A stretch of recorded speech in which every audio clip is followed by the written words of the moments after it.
But like,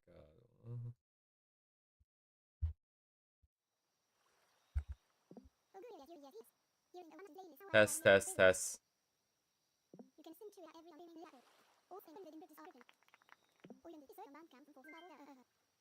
Very cool.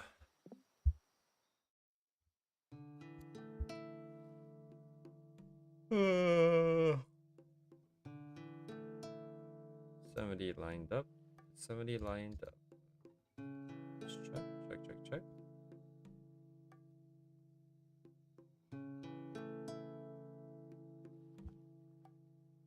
Okay.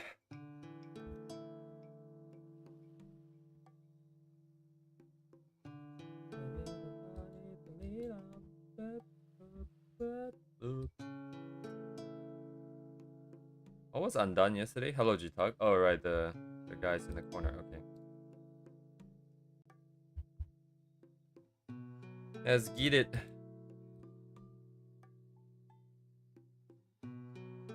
What is this?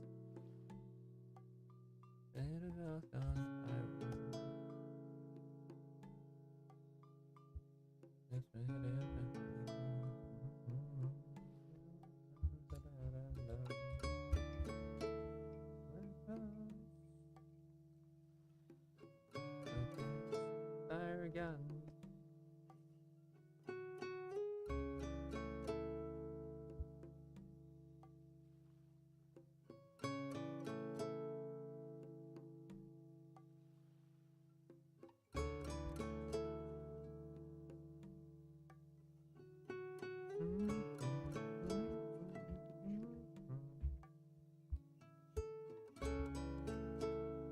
Did I finish the line? Oh my god, dude.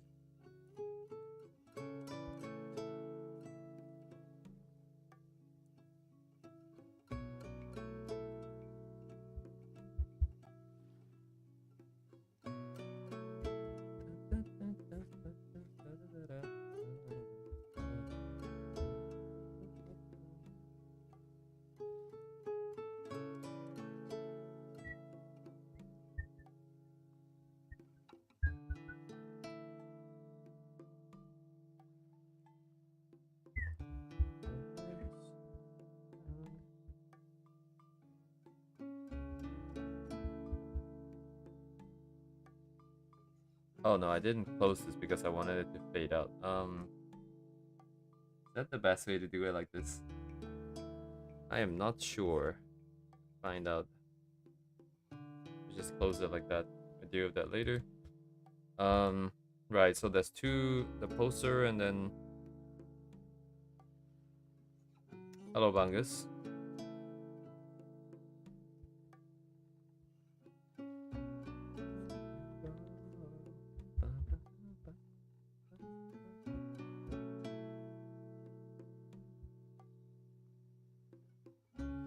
That is just. I think I will just give the couch a line.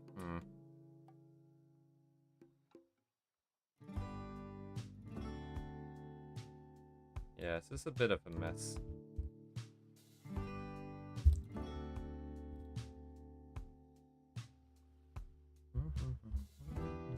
Actually, let me.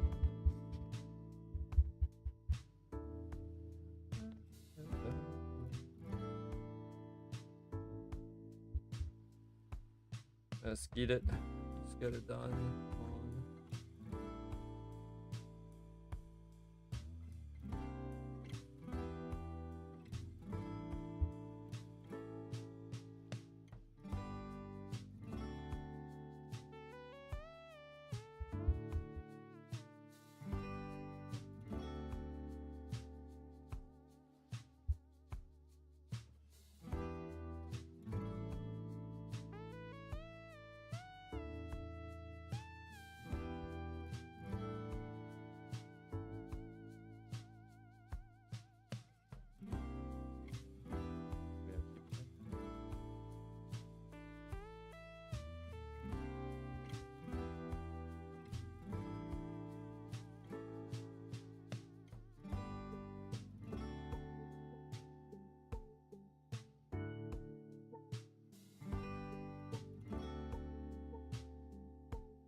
see.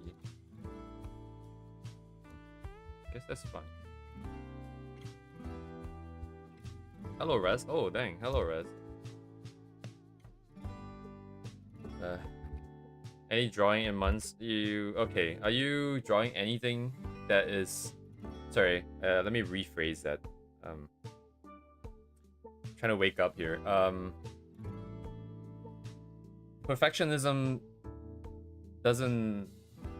How do I say this? At least personally, perfectionism doesn't always happen unless the specific thing that I'm drawing is very, very special to myself. Like if I touch on my own character, or if I touch on well, yeah, just primarily if it's my own character, then the requirements go up all of a sudden. But if I'm doing fan art, it's a lot easier to sort of make it, you know, not that necessarily that perfect. So if it's something that means a lot to you, that might be a lot harder to sort of drop it. Also, yes, hello, Rez. I believe you said you went on a trip. I think I saw in the Discord. I forgot what I saw. Sometimes the Discord updates me with people's status changing or something. But anyways, nice to see you again. But yeah, going back to the perfectionist thing, I think so. If it's something that's too emotionally important to myself, it becomes really hard to be less than perfect. That's number one. But then the other part about the perfectionist thing is that you still need to force yourself to make it happen. At least for me, it still has to be a very active effort, even if it wasn't. And the primarily is I haven't finished any drawing in months, huh? I think the idea of finish is interesting too, because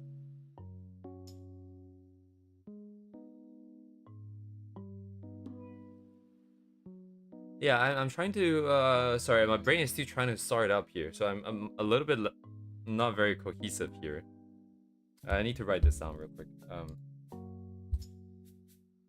Oh, I need to take out the ruler. So there's like I think multiple factors here. There is the oh yeah, I can use a bigger brush. I forgot this canvas is really big.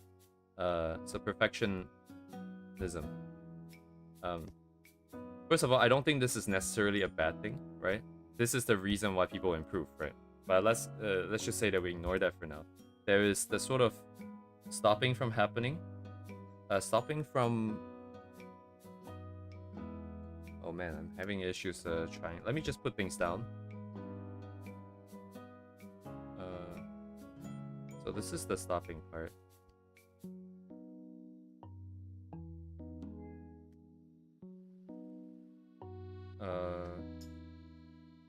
Yeah, I mean, yeah, emotional sentimental value, sort of emotional significance, personal significance.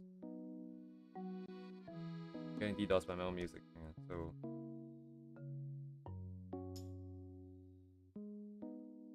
that's the how important part, and then there's also the active effort of stopping it. Expectations. How would I stop the thing though? So let me just get straight to the point, right?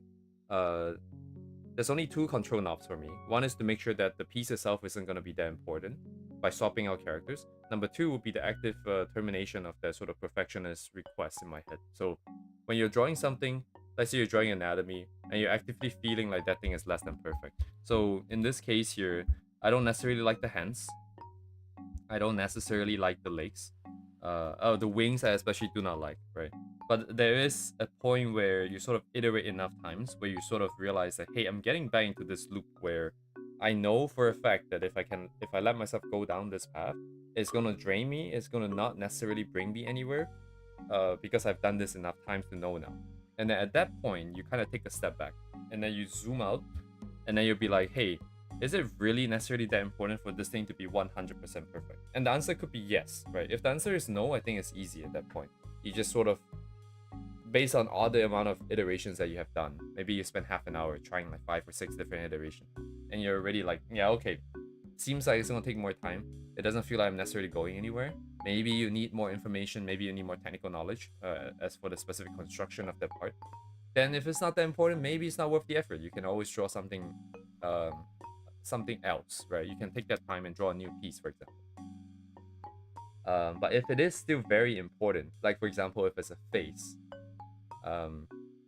if it's like a face, or like you're aligning the eyes, or you're aligning the emotion to what you're feeling inside, that can be really tricky because it is the non-negotiable. The art piece does not stand unless that is perfect in a sense. Um, so if that is the case, I think I see what it is, right? So it's not so much this thing here. Let's run my pen. Let's go with that. Yeah, to be honest, if that is the case there, I think then the issue really is that you might need to spend some time to grind out that specific thing they're having trouble with. So, so here's the thing, right? So here's, let's say, your quality bar, your quality control here. Like, you start off at nothing, and then as you draw, you're filling up the bar, right? You're filling up the bar to some, let's say, imaginary standard here. When people say they're perfectionists, they don't necessarily mean that it has to hit. Oh, okay. I think we need to define some terms here. So this is the absolute limits. This is where you would be if you give it to like a I don't know, like maybe like a guy who spent his entire life. This is the master level, and then there is a level where you can sort of maybe imagine yourself being at. Maybe there's more stuff above too, actually. I'm not really sure. But essentially, there's some limit here that you want to be here. So you want this level here. And then you're trying to go from some level here and trying to bring it up. And sometimes you don't hit this mark. So it depends on how important to hit this mark. If it's something that you have to hit this mark with and you cannot hit this mark, you have to make up for this with maybe more studies. Maybe more targeted studies for that specific thing. In which case, it doesn't sort of help in the specific case you're talking about. If you're not able to finish a piece because you are unable to hit this bare limit, this kind of limit, this standard that is required for that part, then you will have to force yourself up with targeted studies. In which case, you'll be unable to finish until you make up for this gap. Or this is not that important, and then you come to the realization that, hey, your standard doesn't have to be that high. And then you can maybe lower this down somewhere here because it's not as important. So it has to go either way. Either bring this down because you're justifying it by number one, it's not that important. Number two, you can take that time to do something else. You know, you spend your best effort. There's always a limit, right, where you can perform it. And then if it doesn't meet the standard that you require, you have to just bring the limit up. And then you have to understand that it's going to be a process that takes time. And if it means going months without finishing something, for example, then that's what it means, I think. So I think this is the crux of the situation, the sort of technical and the model behind the situation. But there is a different dimension here. It's how you feel about the whole thing, I think. Because you're bringing this question to me not because you don't understand that it takes time for art to bring your skill up to a level, right? I think we all understand that. But then there is this idea of like, hey, I'm not getting anything done for like months, and it feels like it's because of perfectionism. And then do you have any tips, right, to getting things done? So I think like this is maybe like the more technical side. And then emotionally, the fact that you're unable to meet this limit constantly makes it feel like you're not getting anything done, and then that feels bad. So maybe you can separate like two different types of art. They're the types of art where you kind of goof around, but you explicitly say that it doesn't have to be at this level. You can maybe explicitly put like, so this is like your target for serious, and then you have your target for goofing off. So now you have two different types of art that you draw, right? You have the type that you want to just draw something really good to impress, or you're trying to draw something really good to prove that you can do something at a technically high level. And then there's the kind that might just be doodles and other stuff, where it's a little bit more sort of relaxed. Kind of like what we did with this piece here specifically, where I'm trying to push this limit, although we're trying to push it in a slightly different way. It's not entirely like a 2D quality art. Like, it's not entirely like 2D quality anymore. It's more like the complexity of the number of technology and stuff that we can put in to one thing. But then there's also the more goofing off stuff, like basically this thing in the back there, right? Where the requirements are a lot lower. I don't have to worry so much about the anatomy here and there. I don't have to worry about the lines being super clean because I know it's just like gonna screw up. Like I'm just screwing around. But that being said, there are still bare minimum standards that have to be hit for like the face and some proportional stuff. But it is easier to do these guys and achieve this and to get things finished in your own words, right? To finish something, and that might help you feel a little bit more gain some more self-confidence. I would say. I don't know if any of this makes sense. Do you? Because I'm both trying to explain while trying to do the analysis at the same time, which always tends to be very incoherent. Because half of the things I say is what I'm trying to tell you and present, and then the other half is just like how actually just describing situations as happened. It kind of makes a match a little bit, and it's a little bit confusing, I would say.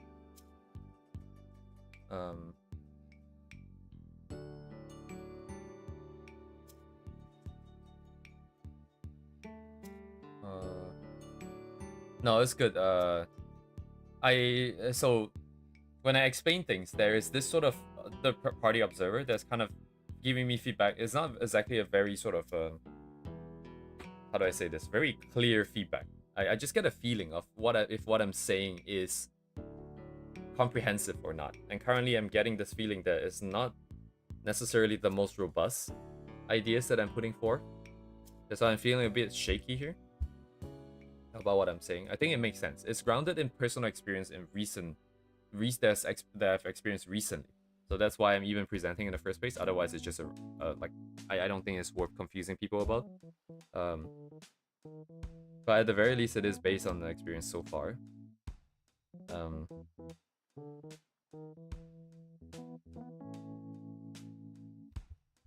So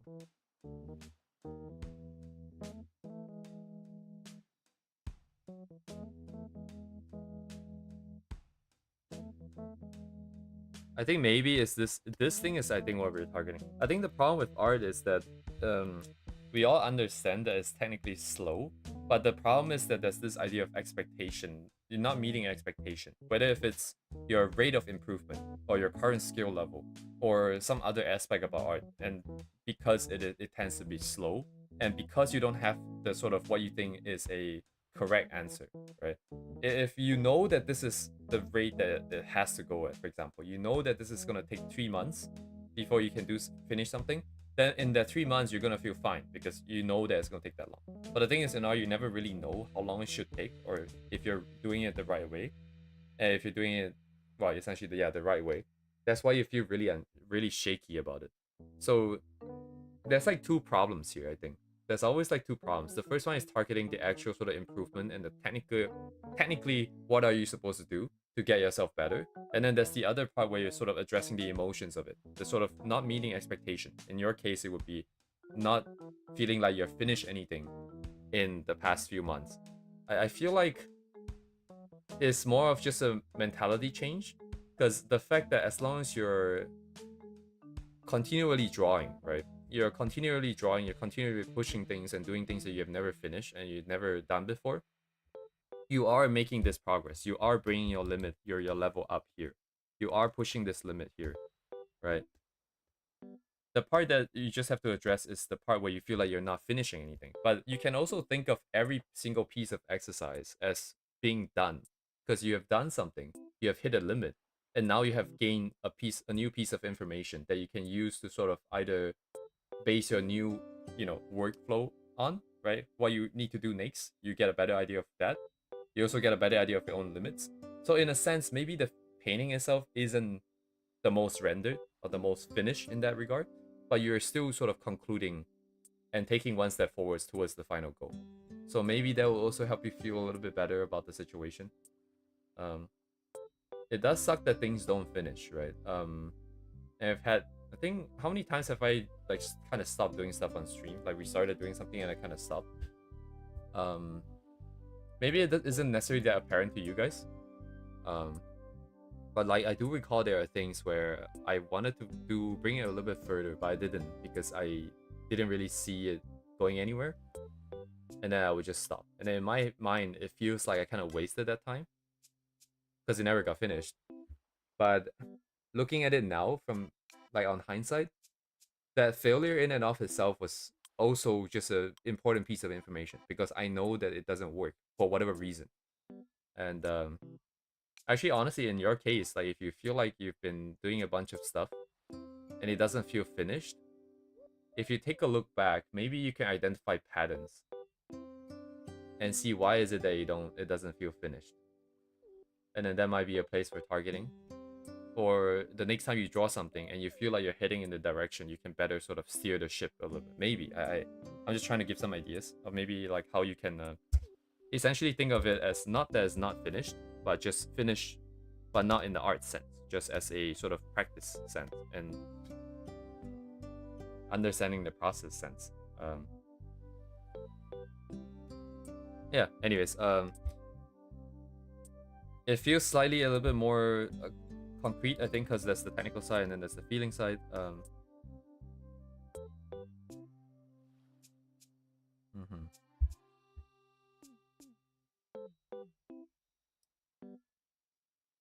Sorry, I'm going to. That's pretty much all I have. I'm just trying to sort of reconcile with my own nonsensical model of art in my head, which isn't loading in right now. Um, this is very reminiscent of never. That's also the other idea, which is you never really treat any piece as like truly done in the sense of like everything is always a draft. You can always make improvements to whatever that you have. So the idea of finishing is interesting because it really is not a 1 or 0 state. It really is some kind of a limit where you're like, oh, once I cross this point, I feel like it's kind of done. But in reality, you can always try to keep pushing upwards a little bit and a little bit and a little bit. And by that definition, you can also say that it's never truly done. But anyways, this is kind of useless, I think. Mm.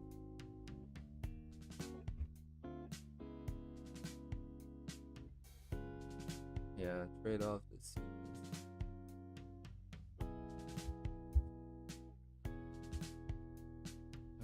feels bad.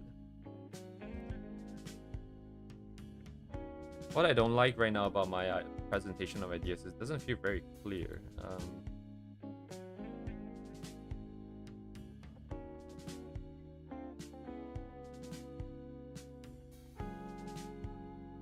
There should be a clearer way of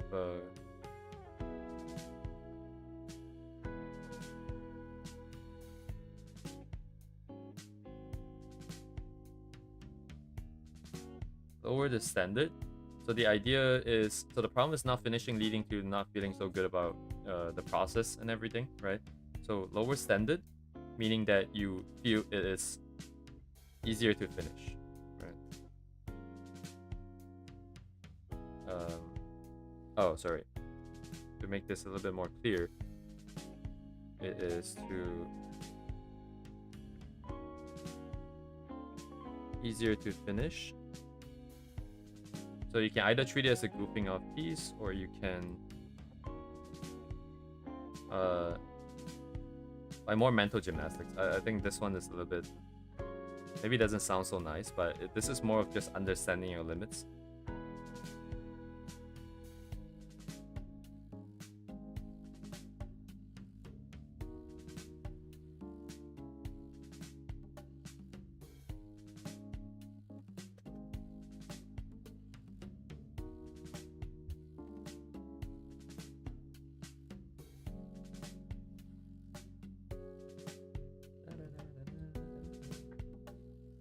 Right, so this is still targeting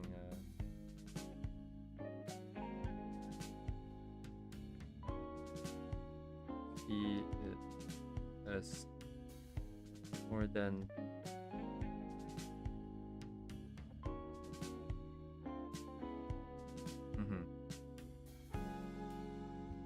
finish a lot of tasks in practice. Right.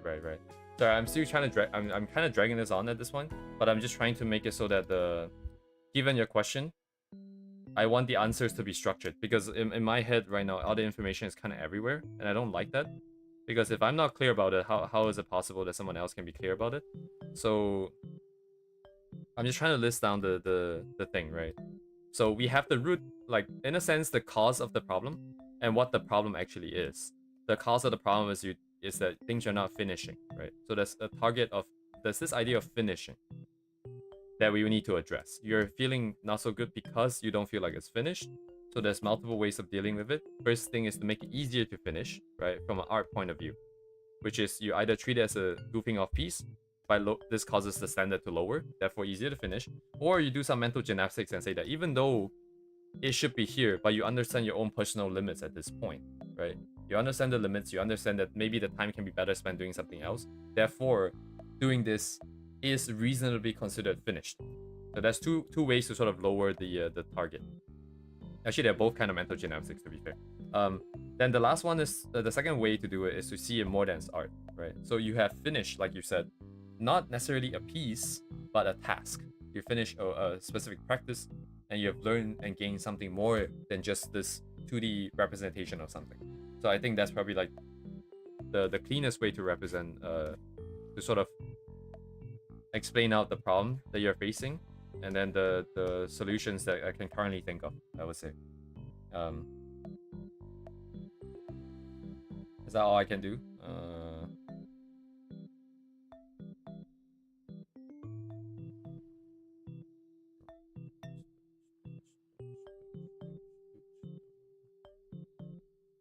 Right, I think specifically for this problem, or rather this problem into problem, like sort of, what's this word? Symptom, I guess. This specific relationship of not finishing into not feeling so good about yourself, I think this is probably all I can think of. There's also other ways to tackle this, because this is emotional for this specific issue, but you know, you can always feel bad for one reason and feel good about some because of some other reason. So you can also do some adjacent stuff that's also art related and progress related, and you will feel better about yourself too. I'm just trying to draw from personal experience. Like, if my art sucked, but I made progress on my website or the analysis engine and stuff like that, and you're like, okay, listen, sure, I guess, you know, a bit of a trade-off at this point, but I don't feel so terrible, and I can continue to draw. Because I think the reason why this is a problem, by the way, is so that you, like, because if you feel really terrible about yourself, you stop drawing, and that is the final problem, is that you stop drawing. As long as you keep yourself drawing, that's good. So I'm now creeping up the problem statement. So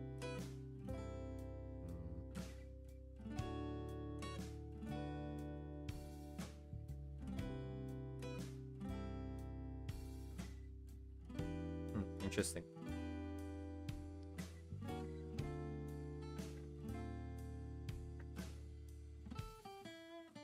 Handwriting is also not the most legible, because this pen is kind of hard to write in.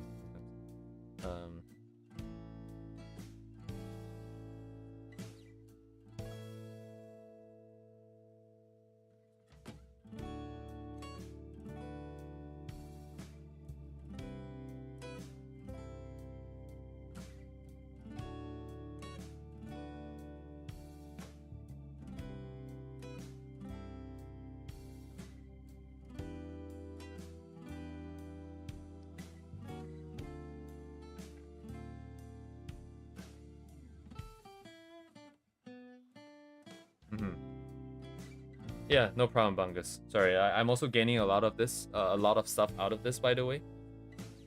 Every problem that you guys bring to me is a new thing that I can try to sort of fit into this overall thing. Currently, every single piece of knowledge is still very, very fragmented, kind of like what I had in the beginning. It'd be nice to have like a more comprehensive, like a very holistic way of viewing everything. But there's always multiple ways of organizing information, and I'm wondering what the best way is. I think a really important way is to just to make progress happen, right? The model is meant to help people sort of figure out how to move forwards in art, and if they frame it that way, then maybe information can be better organized in a specific way. But anyways, thank you very much.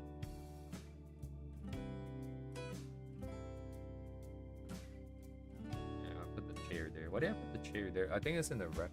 Anyways, I will just that's basically it. My I don't know what that was. Half a rant, half analysis. But yeah, I shall return.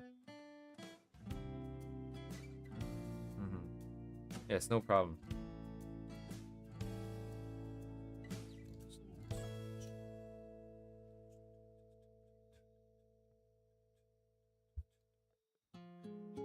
Oh my god, this piece is gonna be the end of me. Do I want this gap here? So the difference here is what? If I bring the chair up, I would get... It'll potentially catch light and frame it a little bit better, perhaps. Whereas if I leave this as a gap,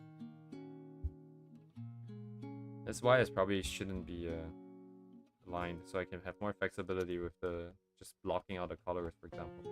I'm gonna do it anyways because I don't listen to my own advice. Somehow.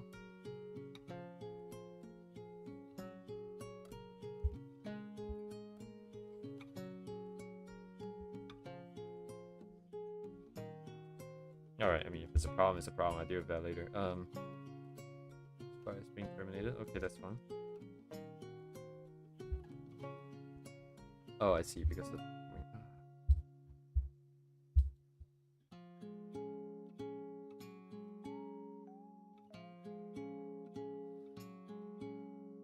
Do I want this to be a thing or not? That's the thing. Because the color would have to be brought up.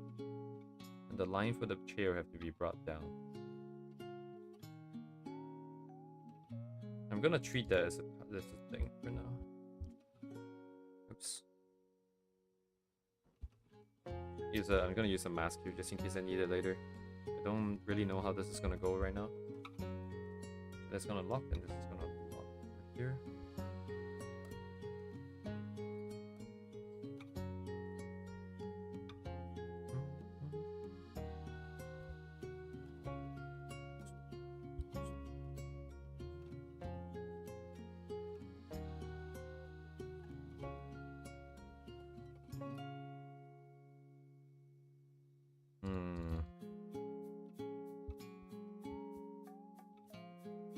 I think I have to line this one.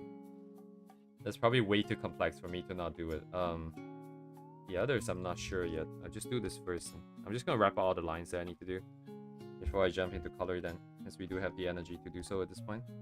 I do have to see this a bit clearer.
Oh, it's probably the sketch I see.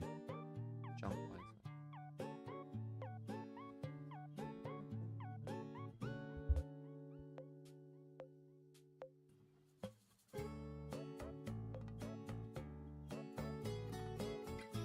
Yeah, I don't know what's happening here. What should I care about?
I see.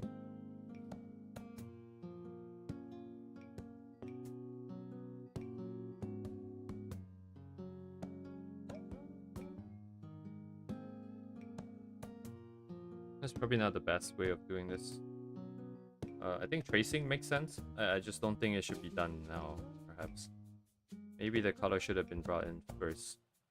So I get the feeling that a lot of things here would not be visible. That's why I'm making a lot of compromises by just skipping a lot of complexity. I'm not really figuring out what the form is necessarily. I don't really know what I'm doing. Because later on, I'm expecting this to be all one color, honestly. The lines just needs to bring enough ideas across. Rendering is probably not really gonna be a thing. I actually do intend specifically for this thing to be oh shit, the block was gonna be a crown maybe, but I'm gonna keep this piece single colored. Reason being that she probably doesn't have enough patience to paint it, so it's just gonna be gray somehow. A gray pile of shame. Hate it. I can't even see what's happening here. Goddamn.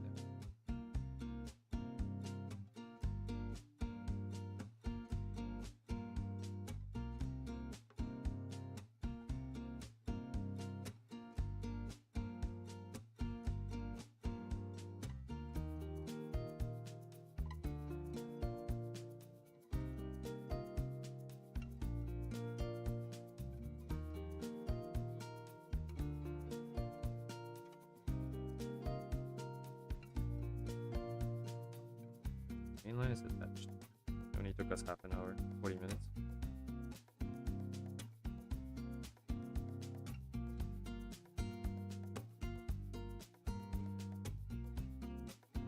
Careful. Execution.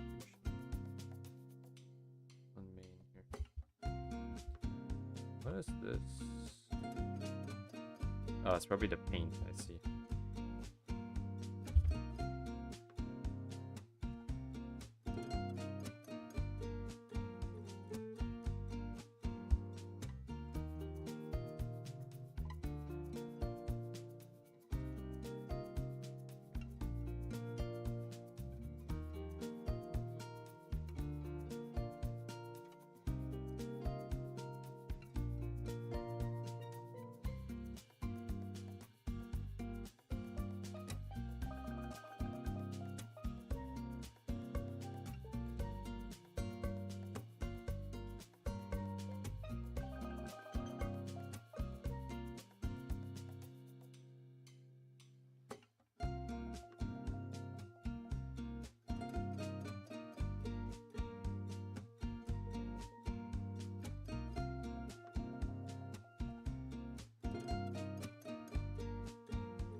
I see. I'm just gonna simplify it then.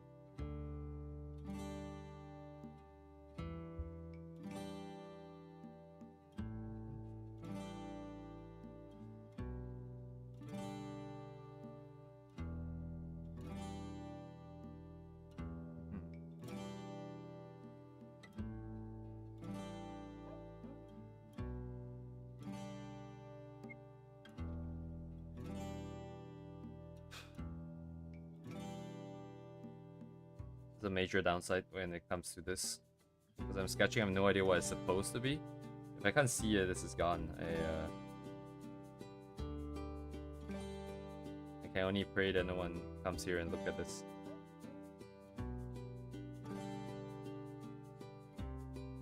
I'm gonna get accused of AI because like, oh, it's not the same. It's not the same.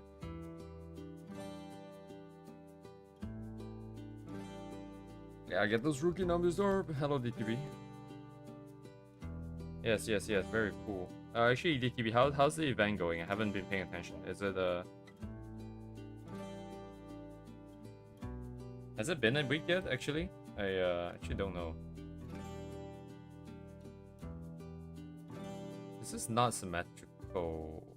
Oh no, it's because it's meant to be here. Okay, whatever. I can't see shit anyways. You only got one submission. It's ending soon. I see. It's yeah, it's kind of hard, I think, to really drive participation up. I feel like it can be very, very tricky.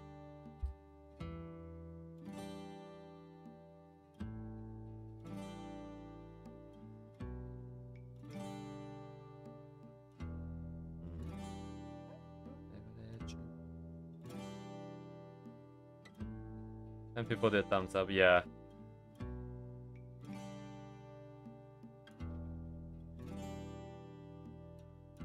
Yeah, honestly don't know what else could have been done. I think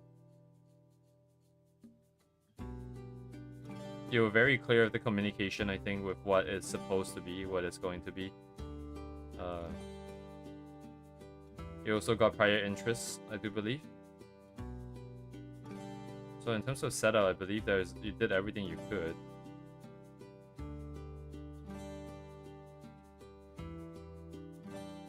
Maybe, yeah, maybe more submissions tomorrow, perhaps. The Arc Knights one got a lot at the end as well. Although that one is more competitive, I suppose. Maybe people didn't want others seeing where they are at, but...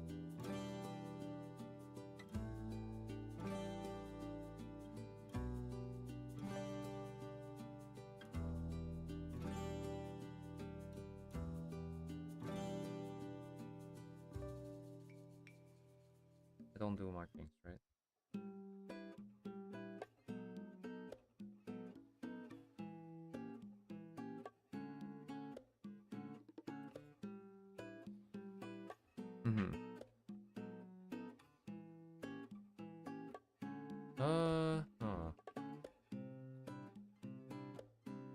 Perhaps it's kind of hard to see at this point. I mean, like, unless... yeah, I guess unless we track down the people who said yes but didn't participate and then ask for reasons, it might be kind of really to figure out what exactly, you know, is the gap here. I imagine it's just time, to be honest.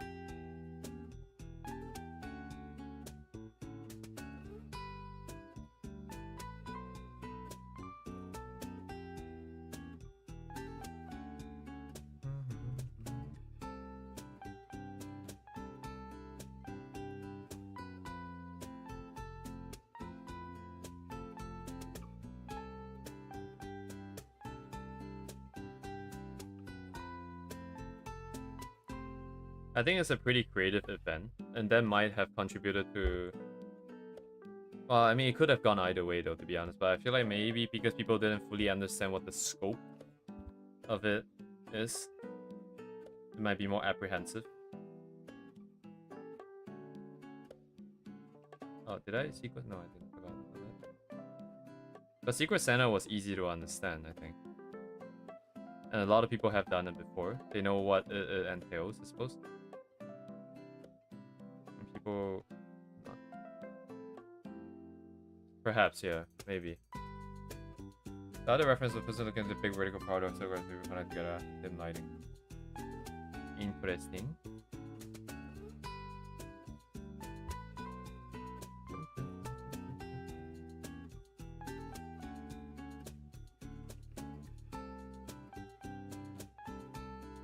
Oh man, I cannot wait for this to be done, just so I can move on to something else, not because I...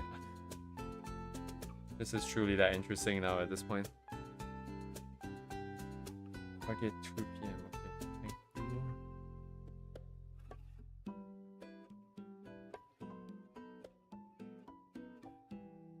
The body markings, I think we might want to just paint it in.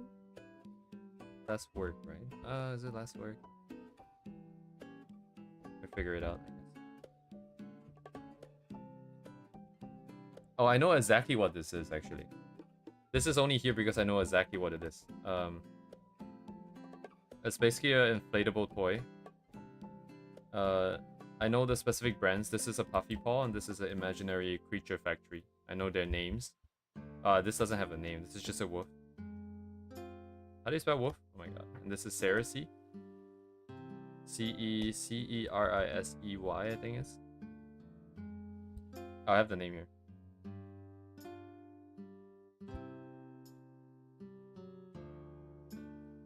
Faye is inheriting a part, like, so all the characters are gonna inherit some elements of different parts of myself. Faye is gonna inherit my useless knowledge on this side. And then the next character will most likely just outright be like more like a furry character, if I'm being honest. We need a representation. It's not a... Yeah, well, okay, so here's where it gets weird, right? So by itself, it's just a toy that you ride on, right? It floats on water. And that's kind of it, right? Innocent enough. But people do modify these things into suits. And they trap themselves inside with other people locking them in. And I'll just stop right there because you can imagine the rest. I shall not go any further. So if you want to search it up, right? There's the two terms here. There's a plush suit. And this is rare because you will have to custom make from scratch. Plush suit just means you use a plushie to make a suit out of it, right? And you can imagine a size, something that fits a person is really big. So this is much rarer, I think. Then there's the inflatable suits, I think. Actually, I don't know what's it called specifically. But I'm sure if you search inflatable suit... Yeah, maybe it's inflatable suit. Actually, I don't know what the name is. These ones are a little bit more common because they are... The poo toys tend to be really big already, since they have to float with people on them. So it's easier to modify. That being said, it's still also very rare because the tools that are required to modify them is very specialized. And of course, just going back to why these are here is because Faye essentially has a very unhealthy attachment to fictional characters as part of her own coping mechanisms. So this is the kind of stuff that she would find interesting versus anything else, I would say, actually, to be honest. What is her design? Yeah, games and toys is her thing.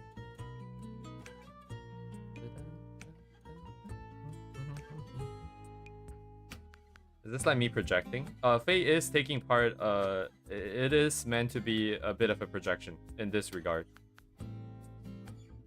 There is a reason why I know about these things, although I don't own them. But I would dare say that there's a part of a period of time where I would have loved to own some of these. These are really expensive, by the way. I have no idea if you guys like what you guys think in terms of price, but specifically, the wolf here I think ran for a couple $100s in the original run. So these are all limited editions, by the way. They don't sell them constantly. What they do is they get people to pre-order them, and then based on the number of orders, they determine the price that is profitable to sell it. The lowest price that is profitable to sell it, and then they will do a run of these toys. They will sell it, they will ship it, and then that's it. They will go and do something else. So the original, there's like a couple generations of this wolf specifically, The original was only like 700, 900 euros. I forgot exactly what the price was. But nowadays they can go up for upwards like a couple thousand euros, I think.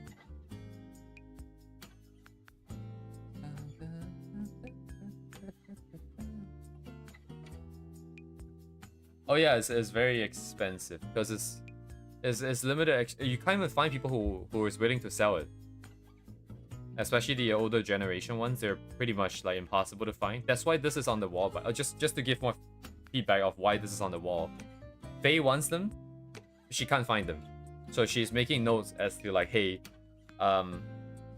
for these, for the one on top, these are the sites that I've checked, and then did I find any? Are there any offers? Are there any auctions, for example, stuff like that? That's what this part is. She's looking for them. Hello, Dubai. Hold and hug. Wow. Hold and hug. Thank you very much. Get this set up real quick. What? Where'd it go? Hello? What? When Firefox gets stuck or something? Whoa, I broke the tab. What? How did I break it? I can't move it anymore. I can't click on this. You see this shit? I can't click on this. I can't click on... Oh, now I can click on this.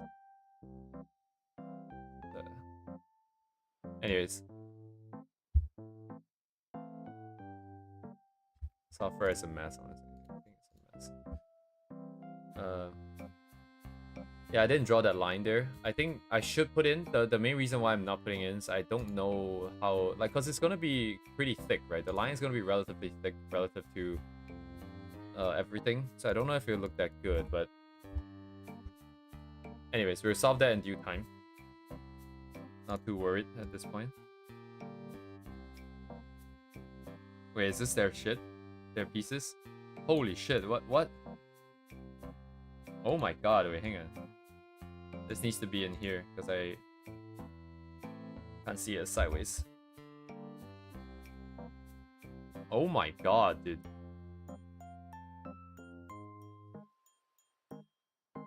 Holy shit.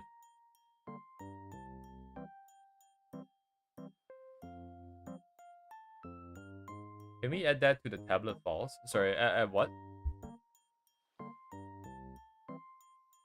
What, the website getting stuck? I don't foresee that happening very often. My god, how long did this take them? Wait, hang on. What does the tweet here say?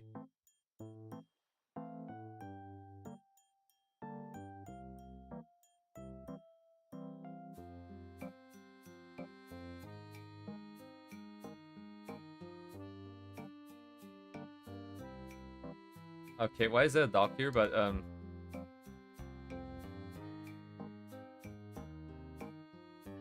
there's always a dog in the replies. What is this? What? Come on, it's not letting me translate.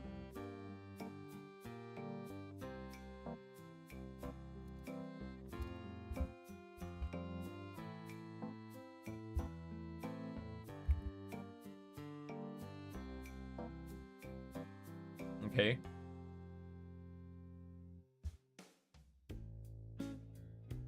Anyways, wow, okay, where do I even start? Holy.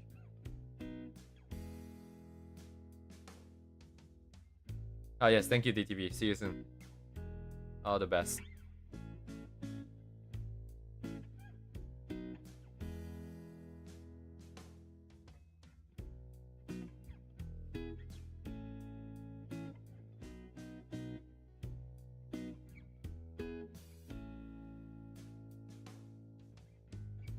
So, like, obviously there's a lot of details here.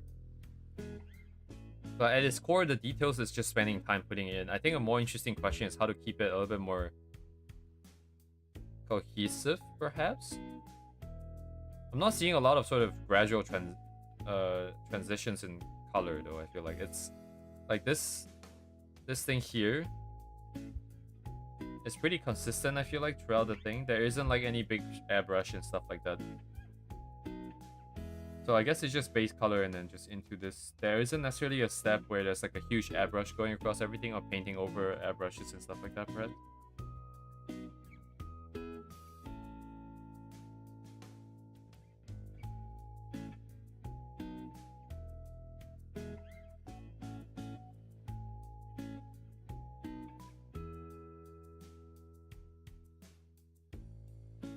I would like to see the layers. I'm sure there isn't like... I'm sure there's a good number of layers, but I think it'd probably be less than what I'm expecting. Or what I would have done, for sure, I think.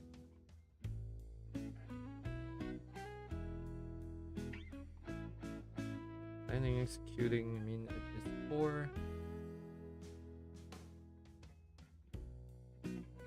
Wow, I mean, like, it's very insane.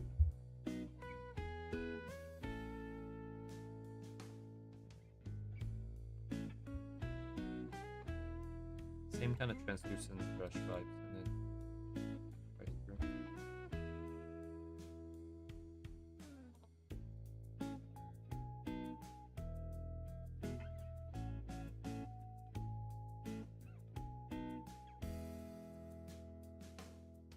May 31st. June 25th. So it takes like a month for each piece to be created, I guess. Yo, the amount of patience is... November 7th? December.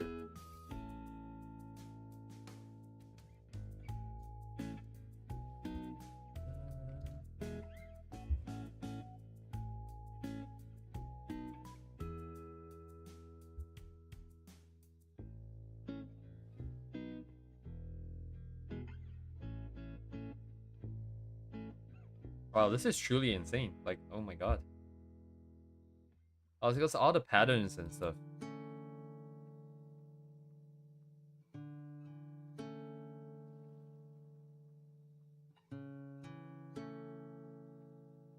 Oh.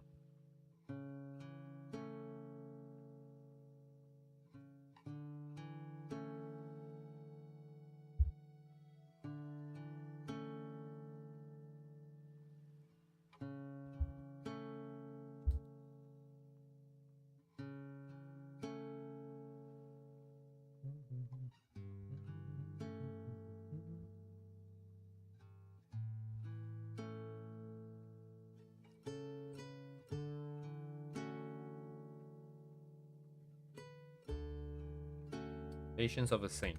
This is a...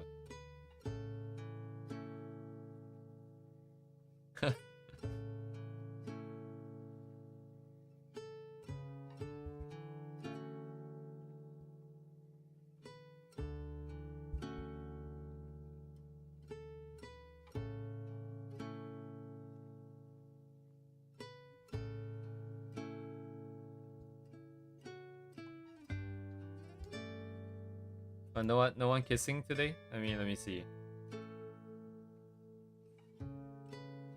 But yeah, like, good stuff, Duvet. I don't even know what to think of this. Like, this is, it's very impressive to plan and plot and, like, compose something like this and then to execute it to this. It's very busy, so it's kind of hard to see things. But I guess that is the point. But it's also very... rather homogeneously busy. There isn't like necessarily one part that is like super duper crazy too. It's kind of like balanced out in a sense.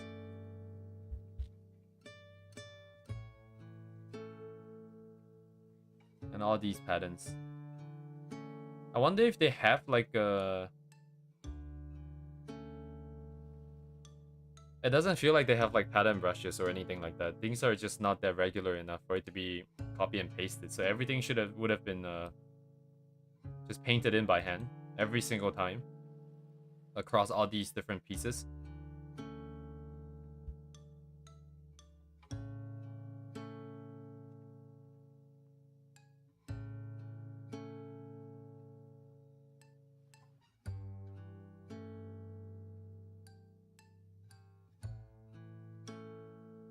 Everything is very shiny. I guess the... There are some carpets and stuff here. Tapestry that's a little bit more dull, which makes sense. Everything is very shiny though. The lights are very shiny. The metal's very shiny. The walls are better. Oh, okay, okay. So there's the plants.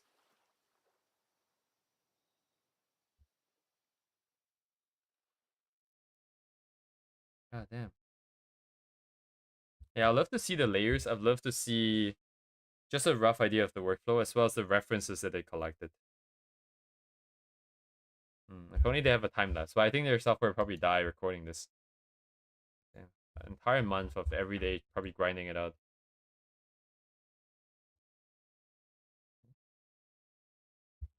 Oh yeah, thank you, Duvet.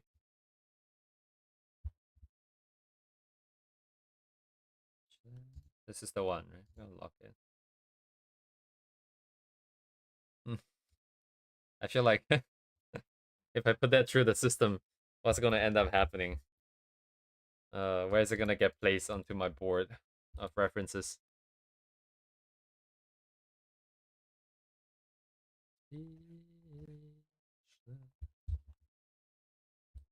Maybe I'll do this in a bit later. I should put in the color separation here already, I think.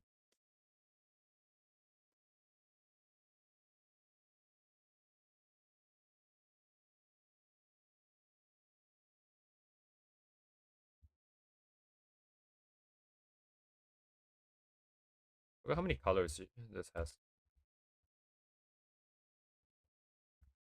Oh, the music ended. Whoops. Mhm.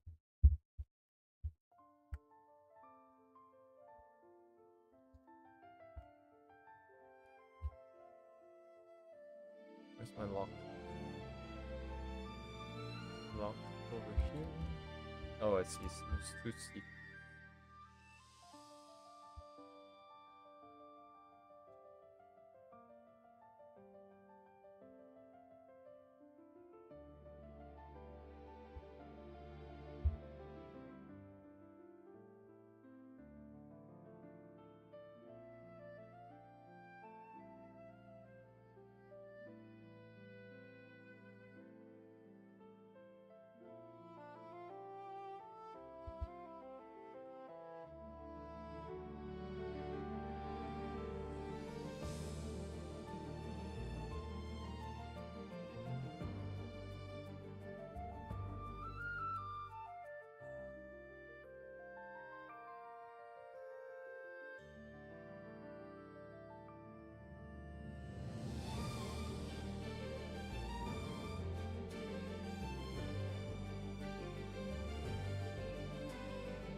Do enough. That's why we stand by on that later. Do that later. I should just do it now though.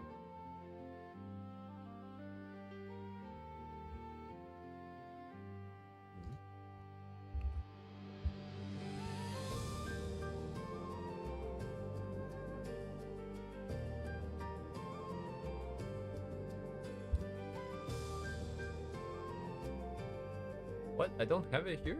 No, it's here.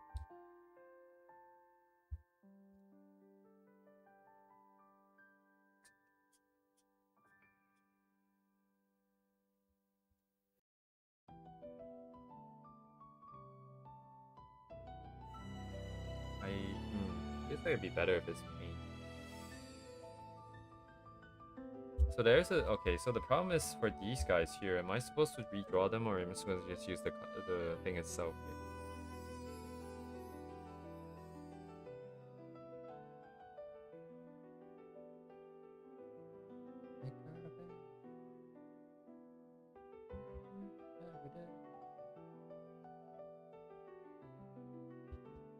Maybe just leave it for now, because I don't know what is best for this.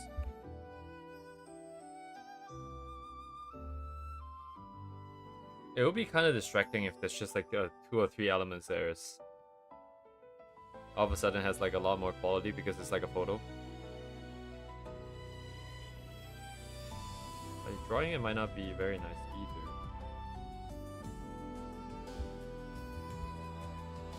either. Chair is shit. The chair can be at the very bottom.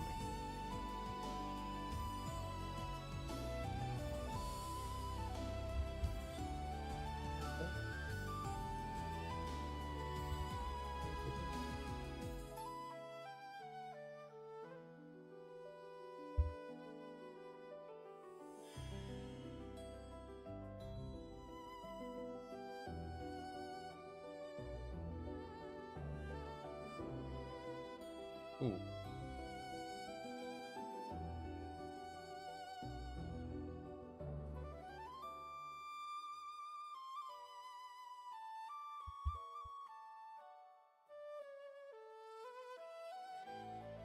Right? Oh, sorry. It's color then.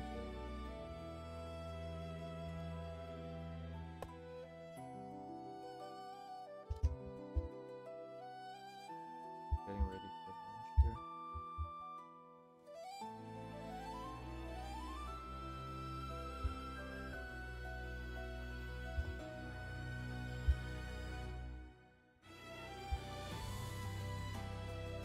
Okay, we go color now. We're gonna lock everything. What is this? Oh, the bases.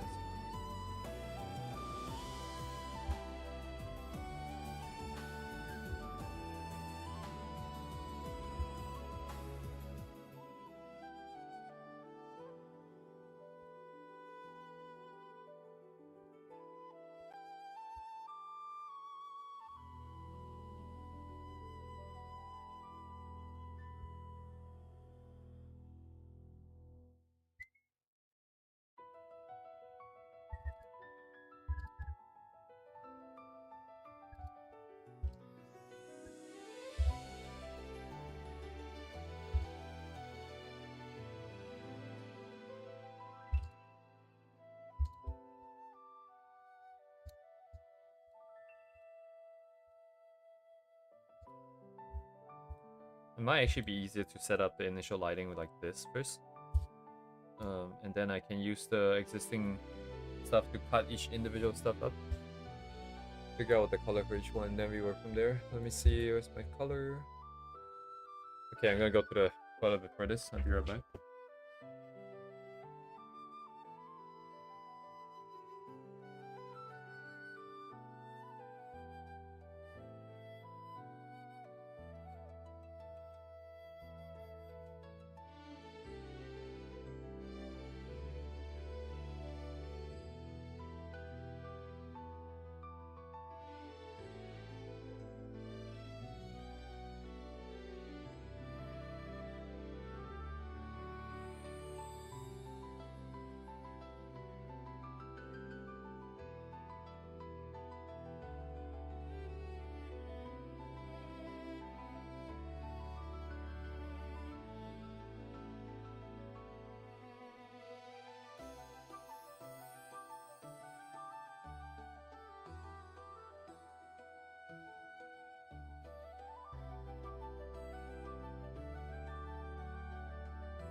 Okay.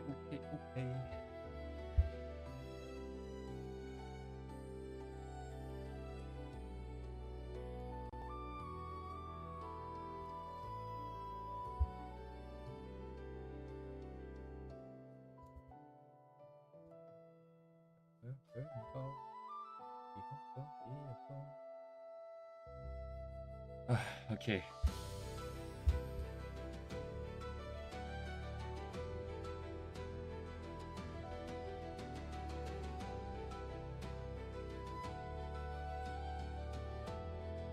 Trying to figure out how to do this.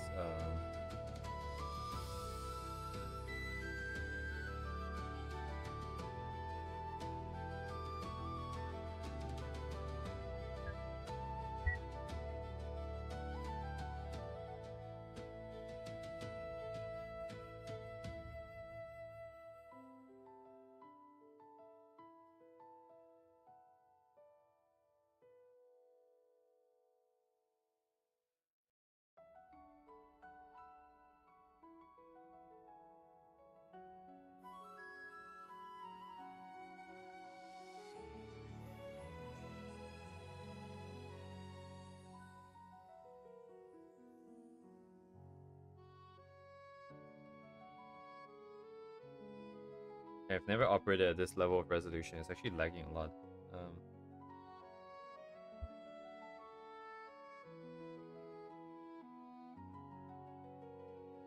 How much contrast is there?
What's the best way to go about this? None of this really makes sense right now.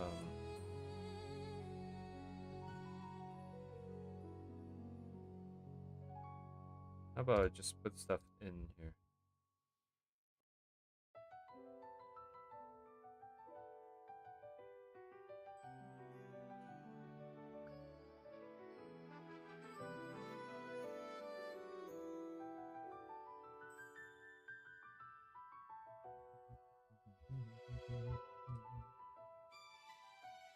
But it's kind of hard to choose everything directly like this. Oh, shit, I locked them the wrong way.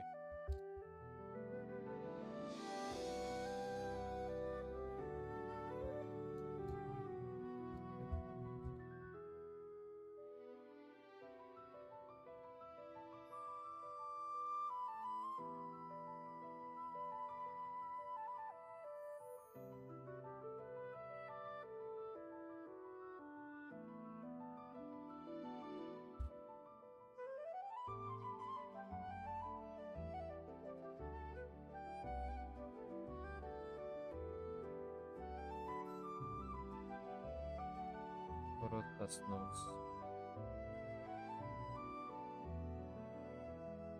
Kind of overwhelmed here because I don't know what the best way to approach this is.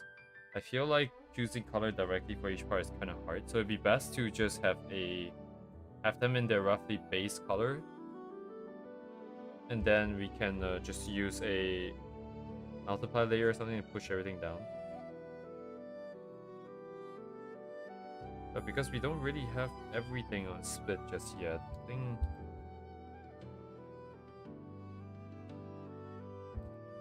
it's not necessarily gonna make sense either right off the bat.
Why is this face red? Oh my god.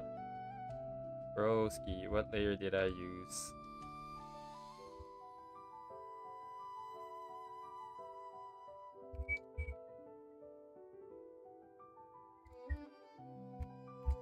Okay. Oops.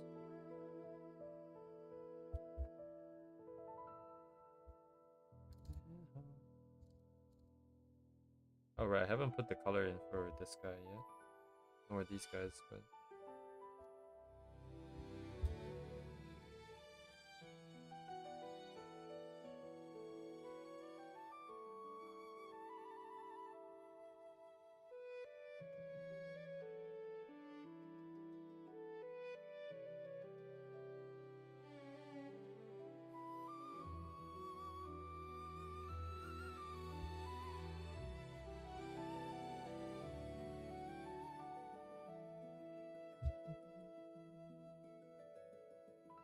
Orange.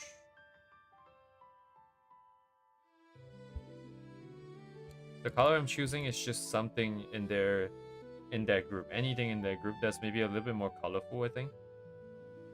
I'm trying to choose like Hollow's hair color. And then face hair color here isn't quite enough though, to be honest. So that once I do the tuning, at least the most colorful bit is a little bit more accounted for, hopefully. That's the idea, but I'm not 100% sure how this will play out yet.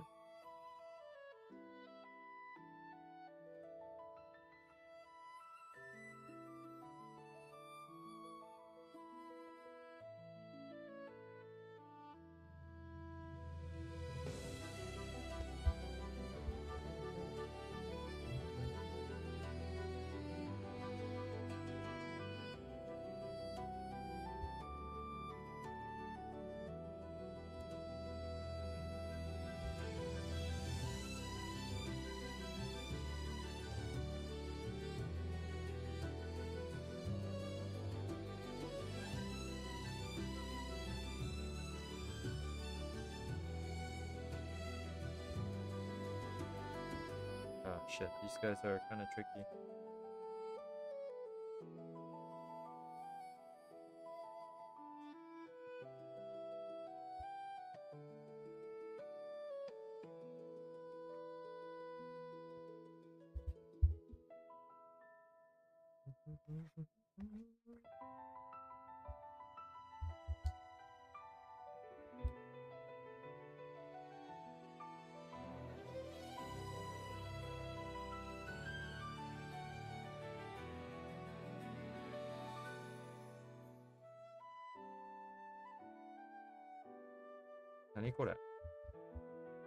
I guess I just didn't clean it up properly. Yeah, I didn't. Okay.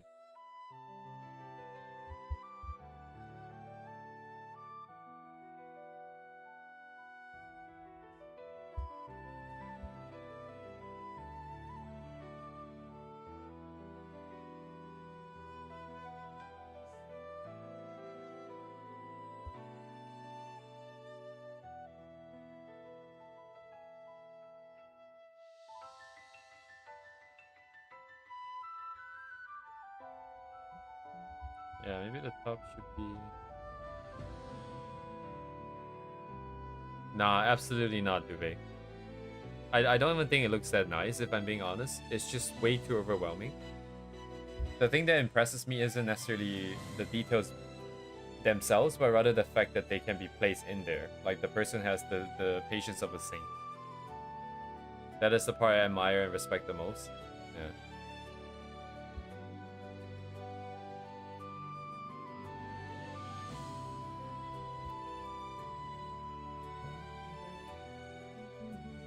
I would like to be able to do something that is impressive in that sense, right? In the sense that there's a lot of overwhelming, like an overwhelming amount of detail. But that one is just, that's insane.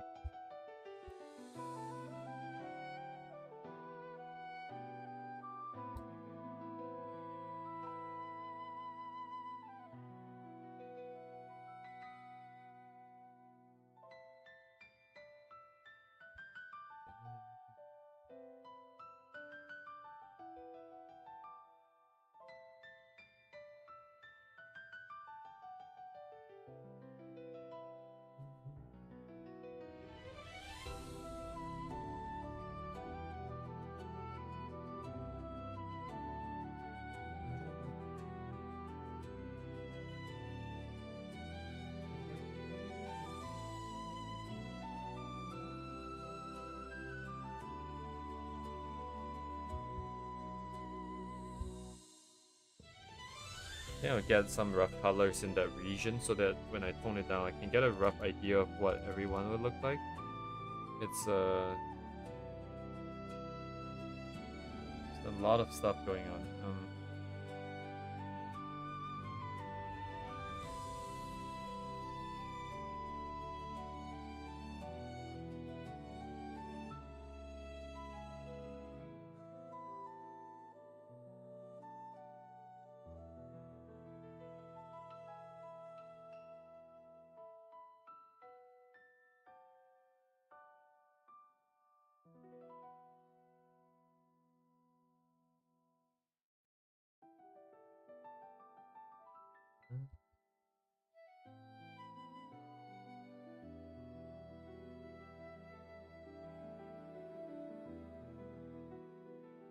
Honestly, Deve, if I were to ever do more detailed stuff, it'd probably be the stuff that you mentioned before that you didn't really like, which is more 3D related, because it's too clinical. I think the future workflow is very likely going to involve quite a bit of 3D, and then I will manually sort of break up the sort of the rigidity of what you would get out of 3D. I think that is probably the direction I would say. Yeah, Blender. Because the amount of sort of the tightness of the piece that I would like to be able to produce versus my amount of patience, I think necessitates the use of 3D. There is just no option to not do it. So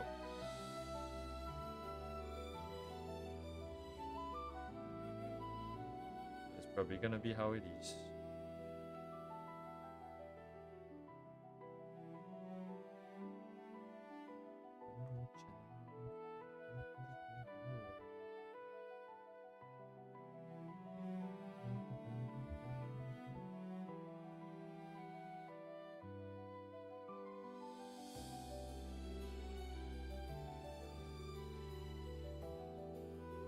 Blender. A lot of work. Pom is kind of dark. Actually, that's part I didn't even draw.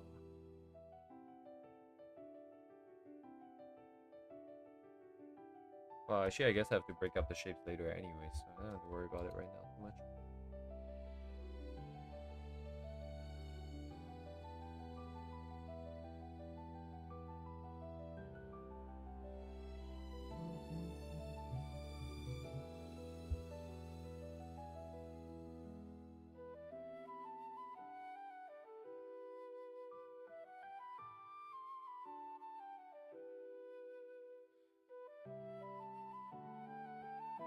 Right. I feel like some of the pieces that I like, okay, so I always say that I don't have a favorite artist, and I like a lot of different styles, but when I think about like the complexity and sort of polishedness that I would like to be able to achieve, there are always a couple of pieces that always pop into my head.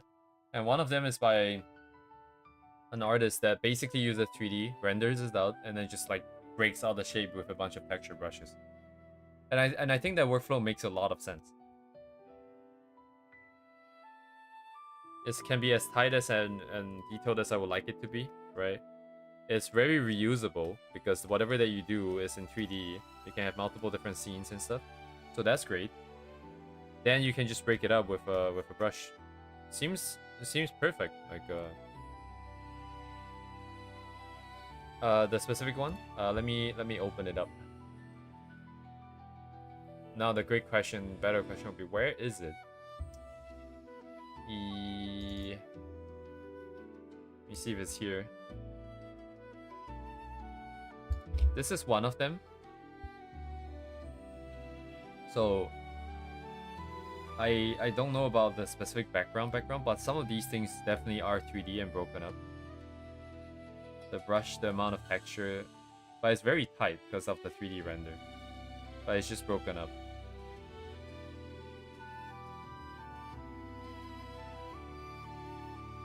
I think this is definitely one of them. This one has like a this individual has a much better balance. Akia 1969. Sorry, what? 1996. And then Thorn's Dance, I think, is... Thorn's Dance one is slightly more sort of that 3D render look. It's a bit smoother on a lot of these surfaces, which I don't necessarily like as much. I feel like this is getting into a little bit too clean and clinical. It is very tight. It has a lot of details and 3D and all that. But it feels very smooth. It started to feel very smooth. This is also not a good representation, I suppose, because it is not that high quality. This individual here is a little bit more artsy, like a little bit more 2D illustrative sort of vibe, because I'm pretty sure the 3D that's being used, likely, at least for this, for example, is probably just like the walls and shit, and everything else is placed in afterwards. But it doesn't feel as tight. Actually, now that I'm reviewing all of these, this doesn't feel as tight as I would. I really like this one the most here. I'm trying to treat the 3D models as another piece to paint on. Painting on the models? Actually, yeah, I wonder how they get all the stuff. Maybe it is just painted on afterwards.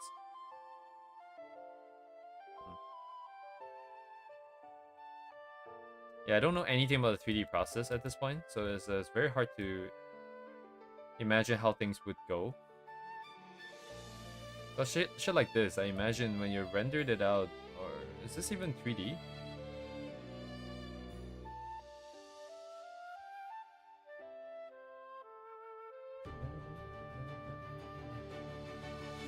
It feels like 3D, but like it could also very much just be a photo.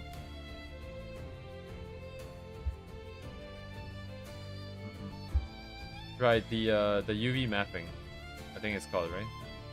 Extra Atlas? I actually have no idea. I have very limited amount of experience with 3D. Right. Oh, this is the other one. This one here is...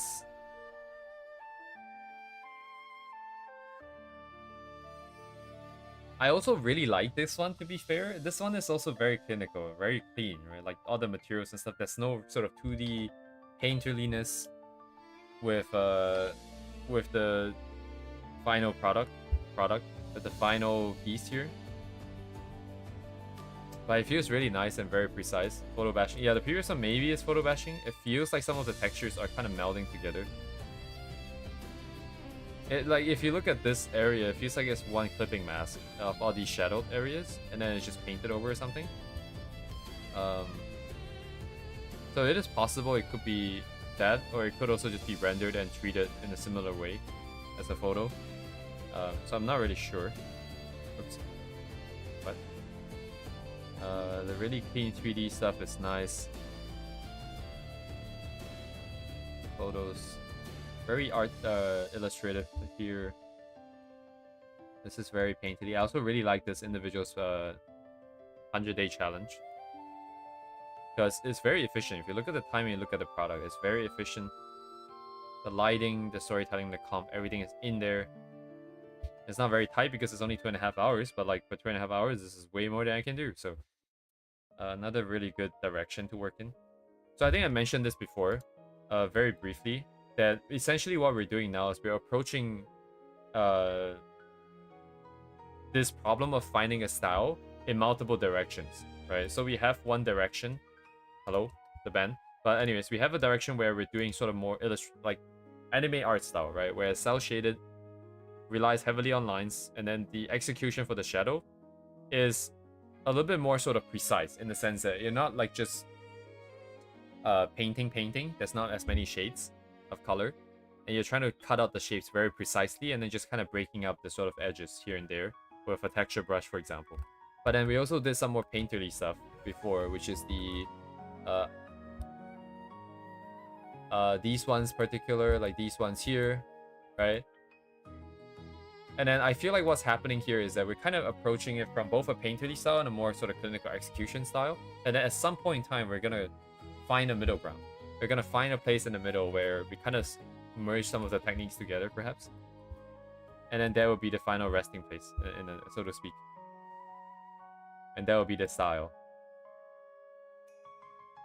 And then at that stage, if I can find out where that is, I repeat the process to get to there multiple times so that we have all the process worked out, we have all the brushes worked out, and then we can conclude the series of streams of style development, and then we can move on to doing I don't know, something else.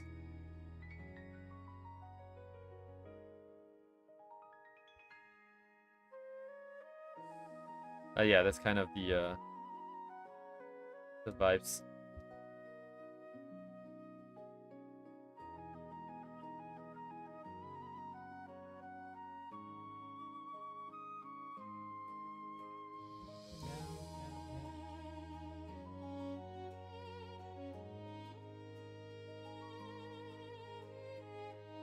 Wonder where we end up.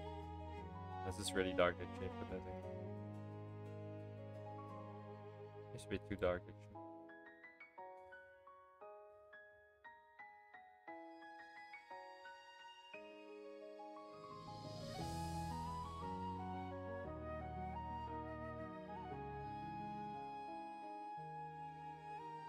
Just want to get enough colors in here so that when this gets pushed down, I can take a good look.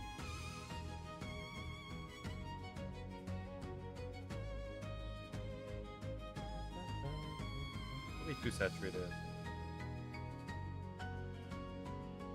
Maybe even too dark.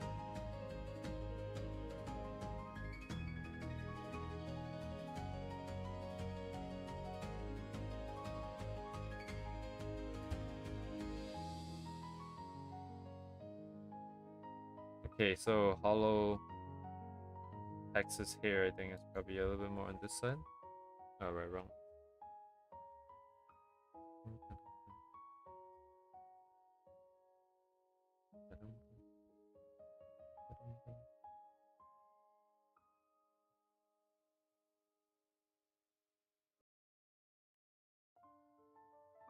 Silver Wolf, it's more blue.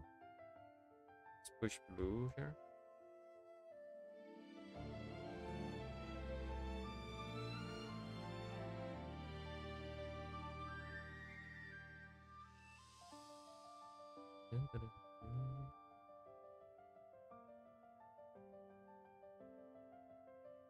Luna is black and white, so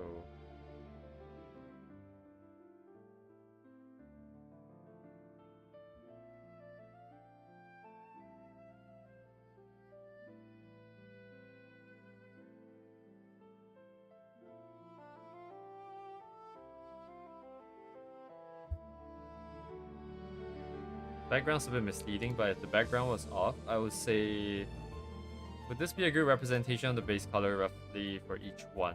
Maybe? Could probably be better, but we're gonna have to we're gonna push stuff around anyways. So how do I want to do this? Let me see. So I'm gonna bring the background up again actually.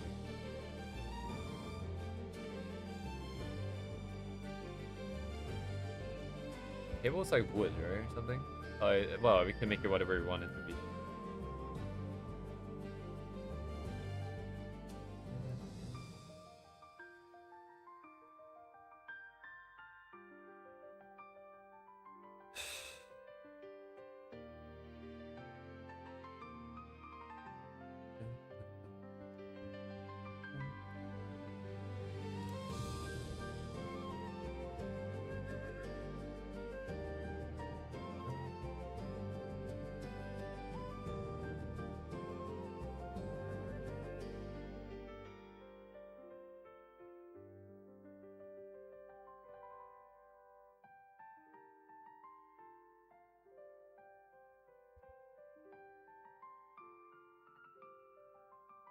What? Yeah. Don't worry too much.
it's missing like a thing here, but it wouldn't really fit.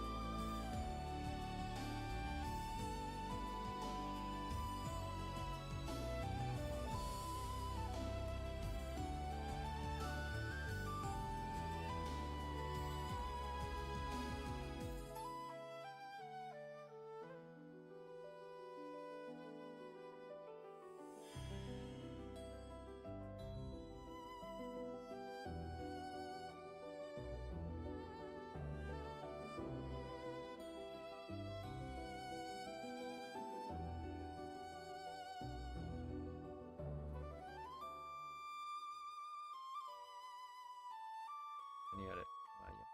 Yeah.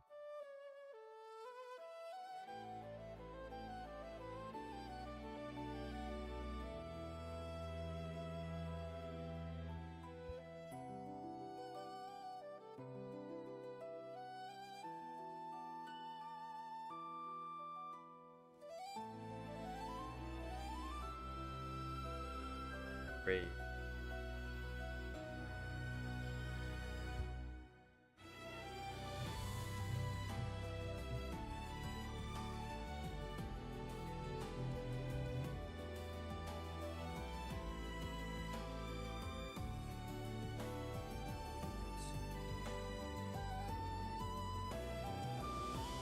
So there's a few problems here. If we just lower it like this, it's gonna be too colorful still. And there's some of the darker stuff we get too dark, I think. Because the map doesn't... Does it bring it down evenly, actually? Is it a proportional thing?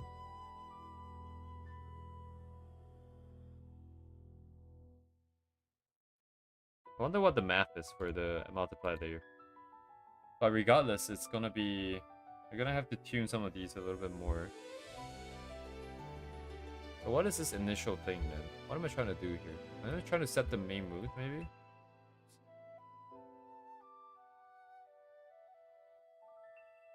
Hmm.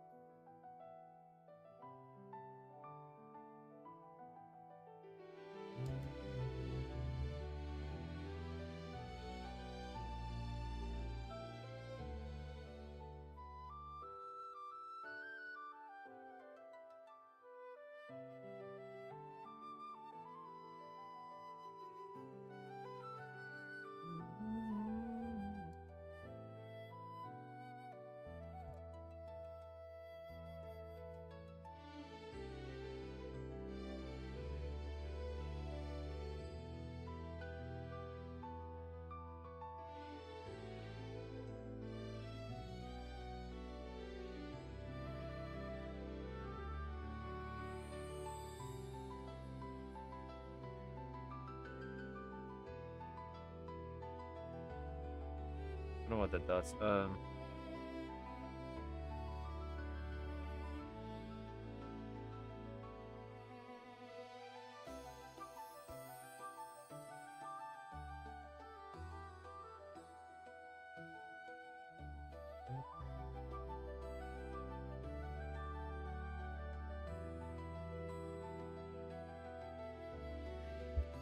This is very overwhelming indeed. I don't really know what the best approach is here.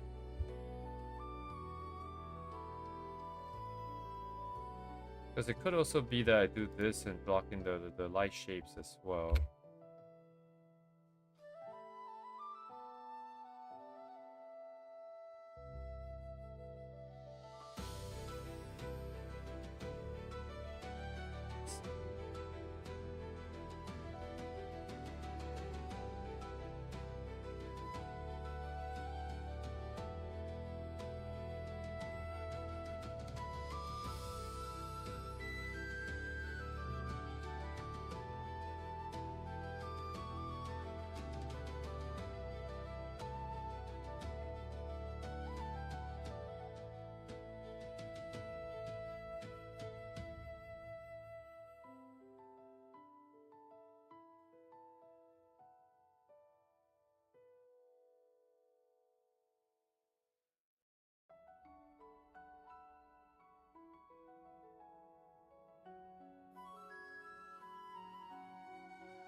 Let me think about this. Uh,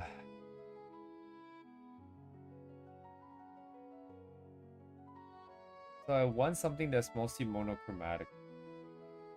And within this color space of mostly blue, there's going to be some variation in the hue based on the original color of the item. So what am I saying here is that currently this is using the entire color wheel, right? So color space we're trying to use as much as possible and setting up the base color. What we want to achieve is limit it to just this range, but then have the same distribution, I suppose, within this range. Not just within this range of hues, but within a specific range of values and saturation. That's what we want to do. We want to take this and map it into this tinier area here. And if you want to do it like this, I can... The main thing in my head is I get ChatGPT to write a math equation, like a script to convert it, but how do we do this with the layers that we have, right? With the things that we have.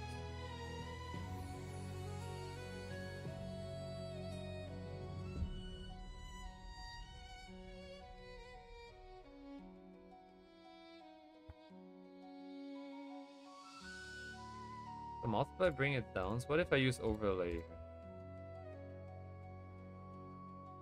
This kind of starts to shift it into that zone, right? Because rather than you being everywhere now, it's kind of mapped into this zone already. So this is one way of doing it. Bring it in. And then maybe we can use contrast controls here to sort of lower the contrast. Oh, sorry, I need a layer. Oops.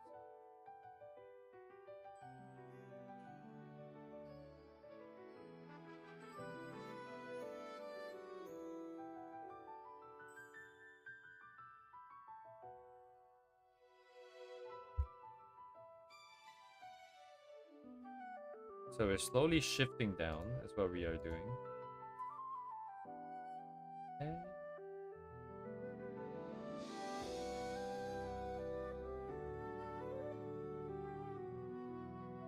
So we're slowly shifting down here, okay.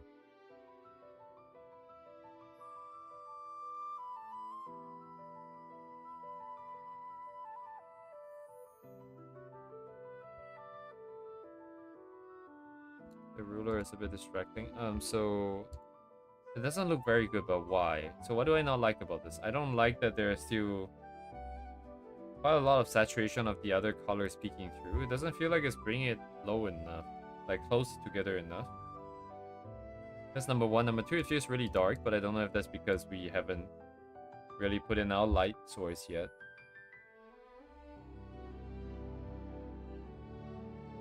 Number three, I'm not sure about the amount of blue.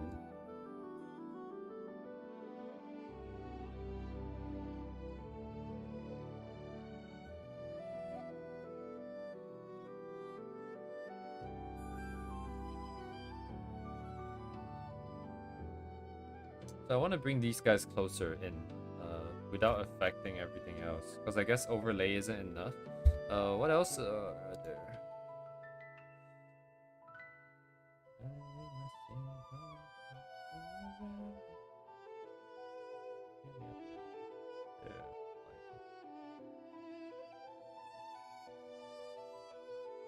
Hue, saturation, brightness. Okay, that's kind of it.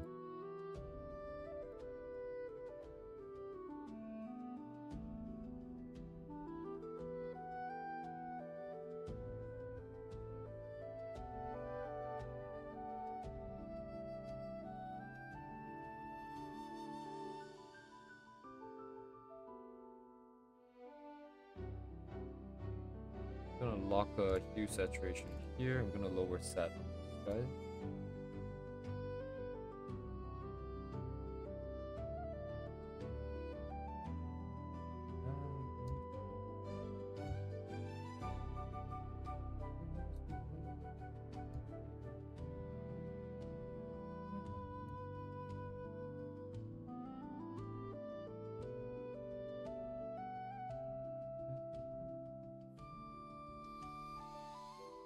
Ah man, how do I deal with this? we have item specific changes that I want to enforce, but there's also area specific. So this corner and all these other areas would be a bit darker than the rest, right? That's what we want. But then these guys are also too saturated at the same time. So maybe I deal with saturation with this knob here, with this control knob here. We're gonna propagate this to our figures. The figures are a little bit less pronounced in the saturation. Then from here, we're gonna push the other stuff. Actually,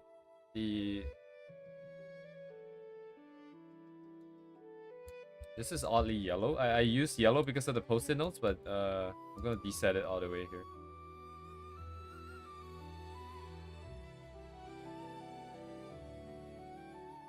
I can put the yellow back in. I guess we can just take these yellow later, but that can wait. Photo color, that is not that important. The chair, table mat. Table mat's pretty dark.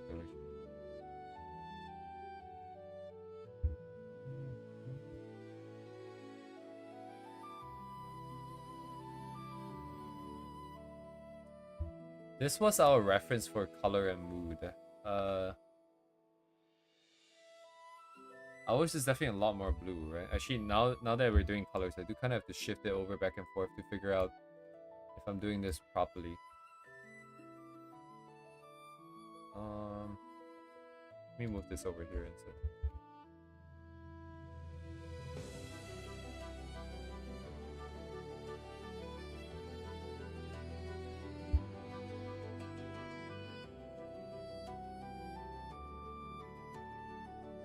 The thing is, I envision this to be a little bit more blue. Actually, I do need the, did I? I do have a copy of that here.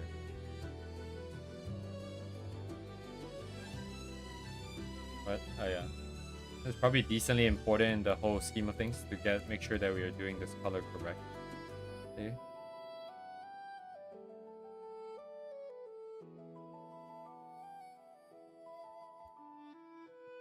So that is the color that we kind of want to align.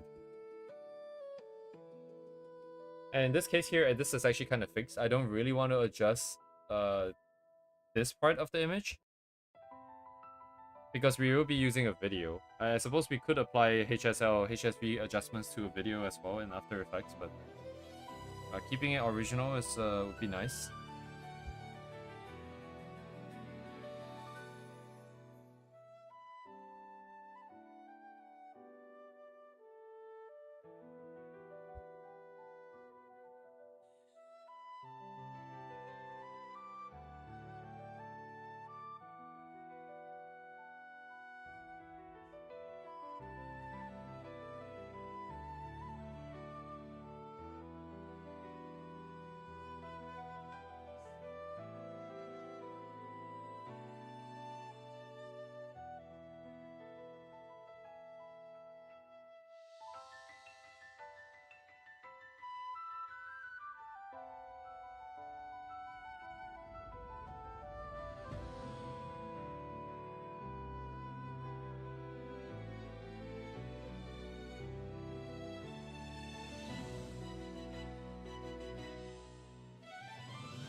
Yeah, actually, probably do have to adjust this a bit. Because the contrast that's in the video is just the contrast that's going to be on the canvas is different. The video feels like there's like very darks, right? That's like basically pure black over here and pure whites in the middle. Pure white, I think, is probably fine. Because for the most part, the glow is still operating not anywhere close to pure white level of value. But the darker stuff, I don't want it to be this dark because it's going to be not great, I'll say.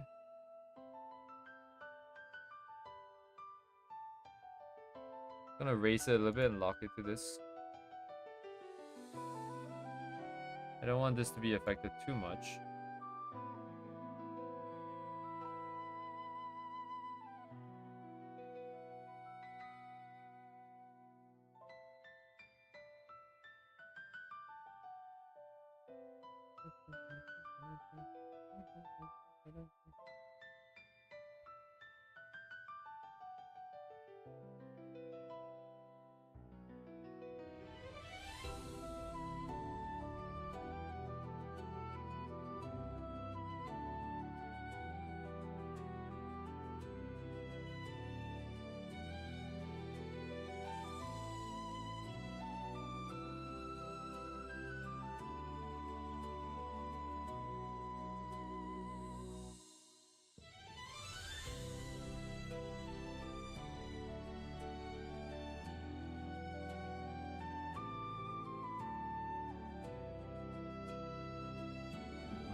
Dang, I don't know how to deal with this.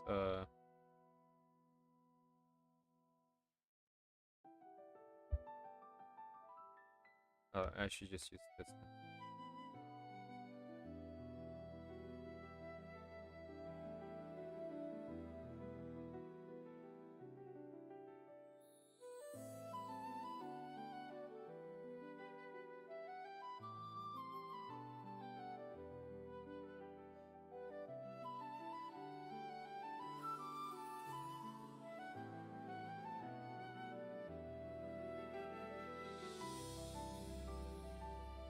Should I make it that complicated right now?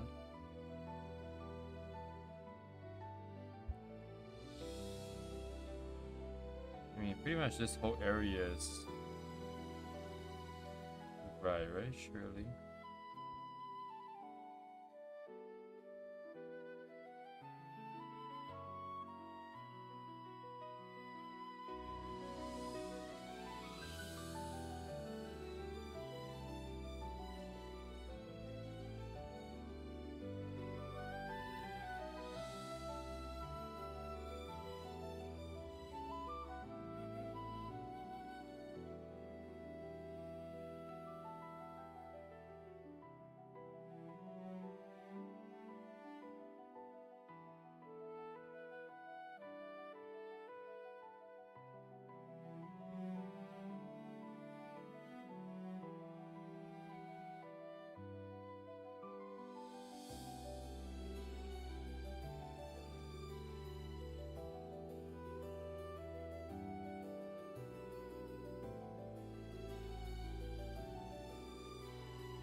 But like,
I have no idea what I'm doing.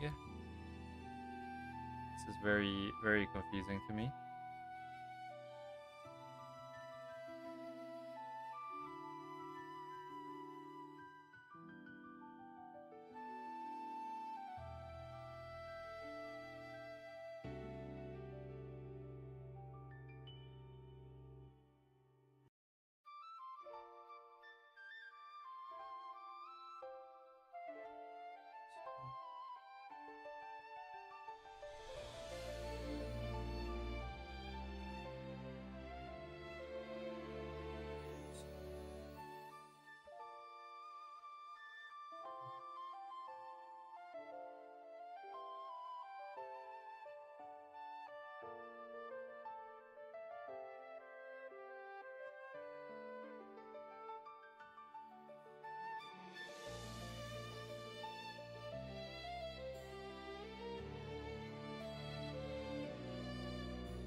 Always values, right? So I think, like, again, tackling too many things at the same time, probably. There's the value, there's the shape, and then there's the hue and saturation, specifically. I guess those two are together, but anyways.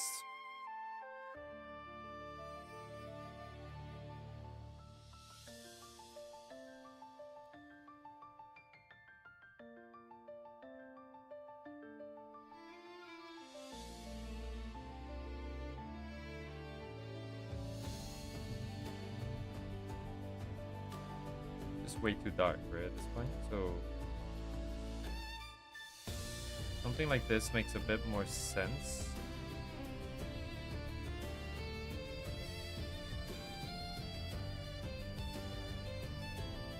I want it to be bright, but not as bright as this. I think that's fine. That's pure white over the other side. Just missing the hue at this point. We're only relying on this guy.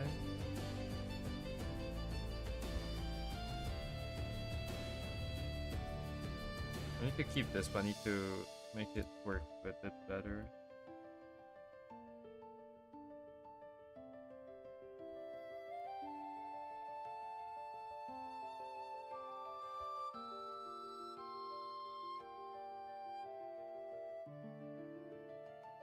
Okay, this feels a little bit better.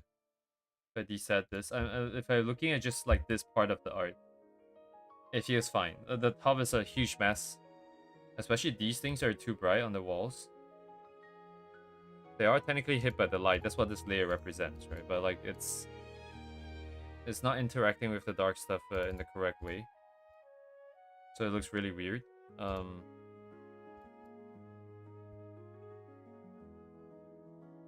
This makes it very tricky to deal with this.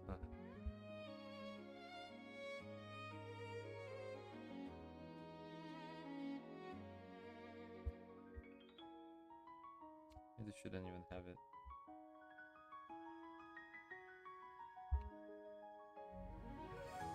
So now what?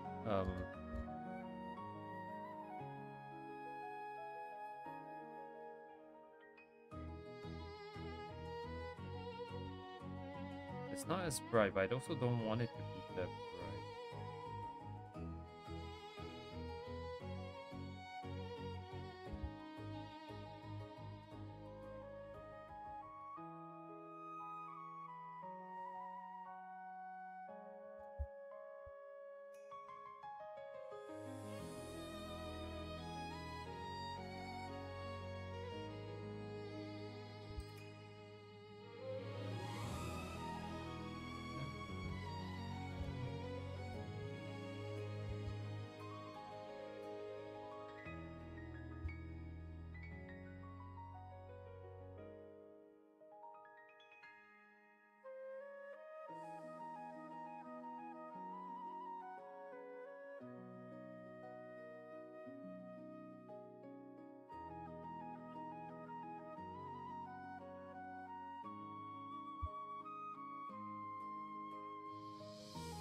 Not as low as I would like it to go on that side. These other areas, I suppose you can be a bit more aggressive.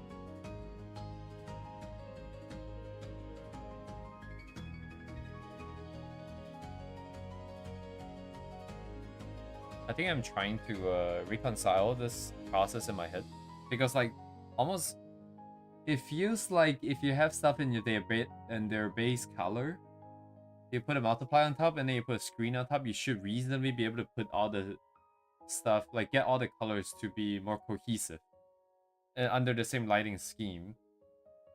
But it doesn't always work.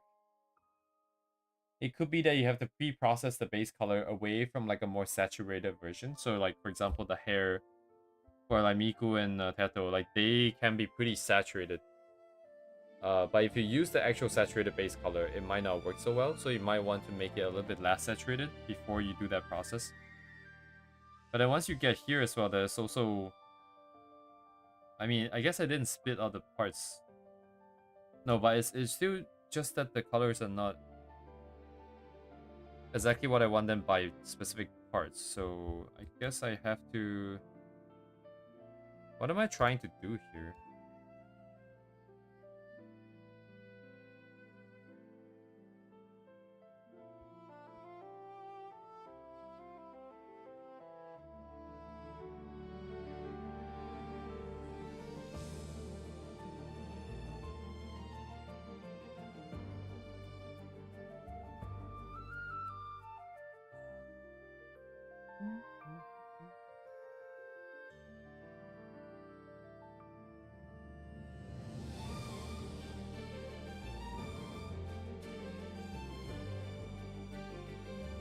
I don't know how to proceed at this point.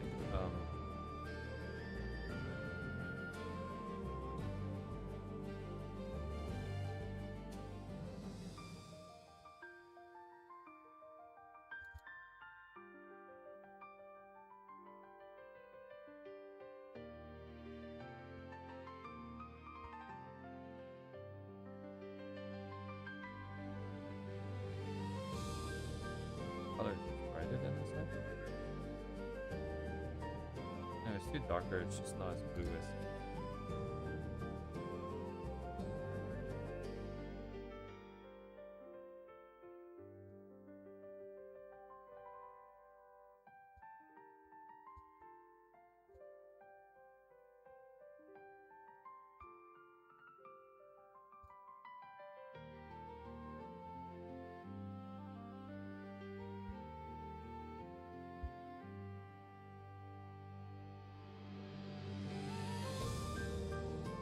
I guess inherently the colors are not going to be the same, so I shouldn't be looking at this, just this. But then the values are also not going to be as highly contrast.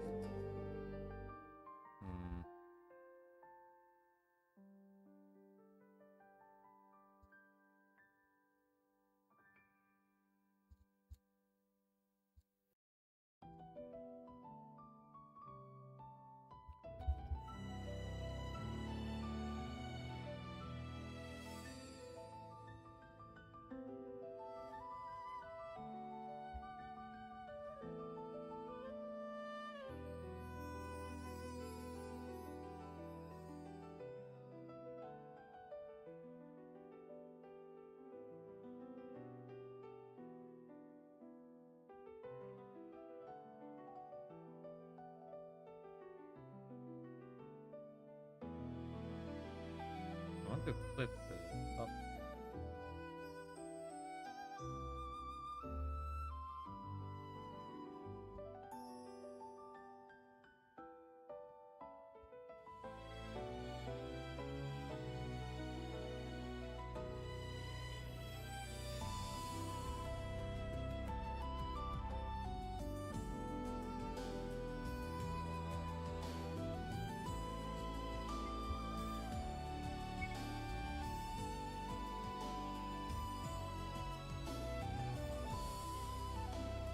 I probably need more references at this point, because the reference is not exactly what I want anymore.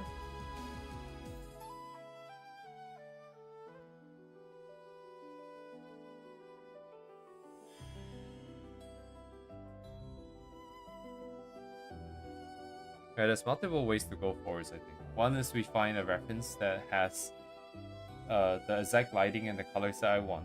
And hopefully with enough complexity within and different hues, different items within, that we can see a good spread of the hues and colors that we can get to use without disturbing the sort of overall cohesion. That's option one. Option two is I just continue down this path of just asking what is it that I want to fix. Because I can still get a feel for what I like and don't like. It's just, I guess, exploration, I suppose. Like,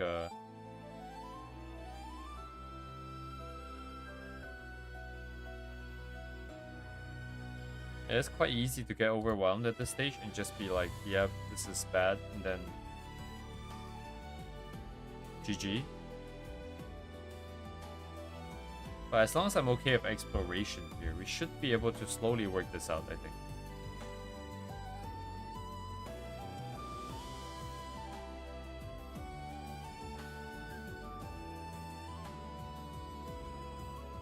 But one, this color rough, this black and white rough, the value part should probably be out first. Then we try to keep it, so the dark parts, I want to keep it around this sort of vibe, which we are kind of close, I would say. Maybe we can use a little bit more darker stuff.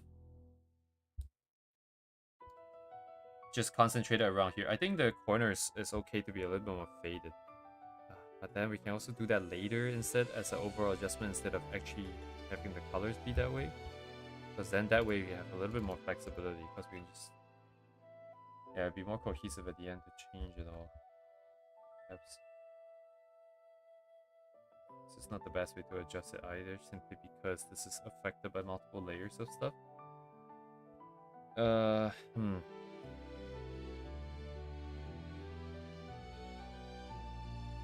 you have to do it somewhere.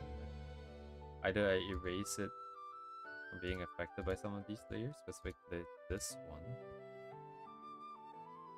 Specifically, if I take out this, yeah, just make this a little bit darker, but it's gonna be harder to control this way. Although I could use this as a layer mask.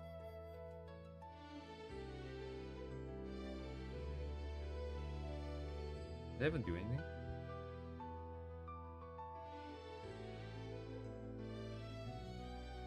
Oh, yeah, I got it. This guy is also making it brighter, perhaps.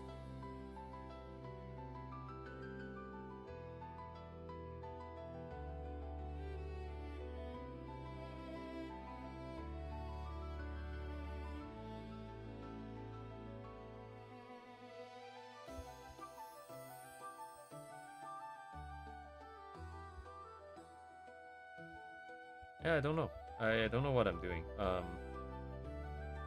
But I do feel like trying to work it out like this, while inefficient, while seemingly inefficient anyways, I think it is probably the right way to go because it's forcing me to try to figure this out by myself before we try and find a correct answer. And I think there's some value in that. It just doesn't feel very good, as always, not knowing where you're going.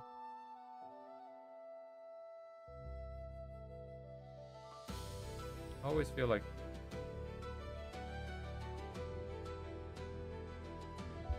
always feels very terrible.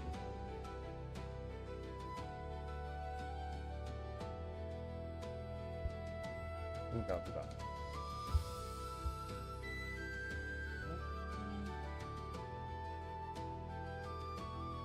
Do I want it to be this bright? Is the thing. But I do think it should be brighter.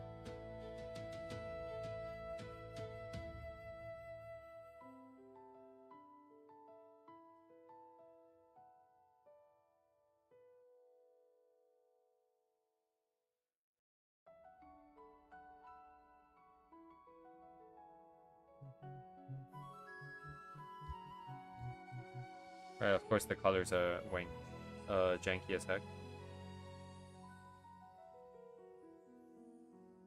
I don't know how to fix this, the colors.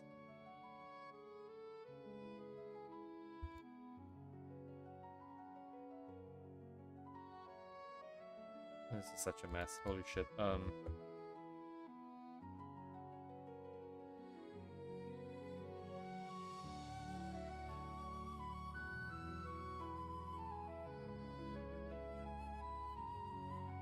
If I do a value setup.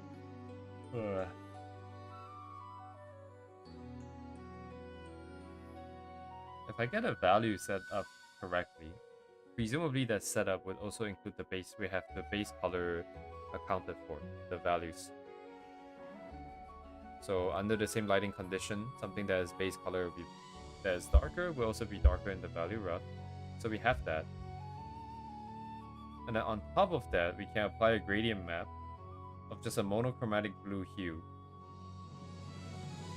Then on top of that, we can have like the base layers come in, the base colors come in, applying over as some kind of overlay perhaps. So if I were to execute it here, let's say this is our base color. Sorry, the base value setup. And if I do a gradient map on top of this, that is monochromatic. Oh, what the hell is all this? This is kind of odd because it's got that brighter spot for the darker stuff. I don't want that to make it a bit simpler.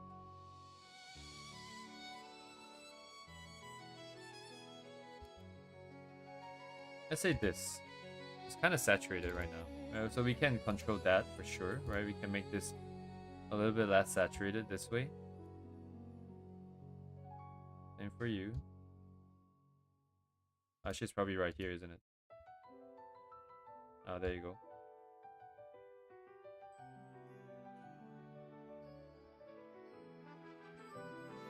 It's still very saturated, but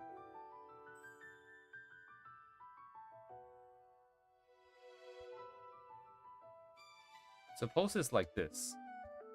Then let's say we have different parts with different colors, and I put in, let's say, a purple hair, for example. Let's say the hair I want it to be purple. Right now it looks like what? Right now it just looks kind of black, I suppose. There's just not enough information to really go off of right now, perhaps. But let's say I want to make this purple, right? If I just do this, it's gonna be too dark. Okay, so we cannot just apply... Where's my pen? Something like that. Maybe apply something like this.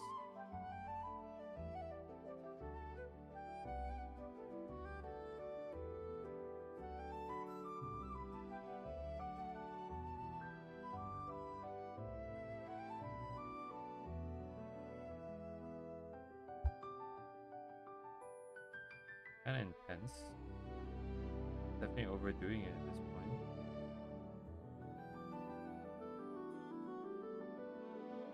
So there's multiple issues here. I think the value got changed. Let me see. It brightened the value by a lot. So let's say I bring the value back down.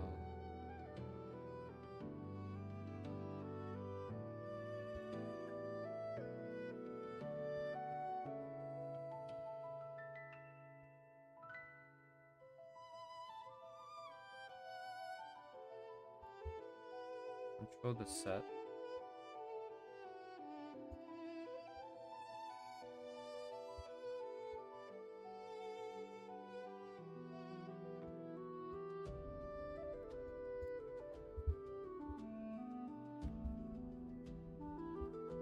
I mean, oh, I do have to try and push the color here. Oh, it doesn't even look purple at all. If I extend it into this, what happens? Does it even do anything?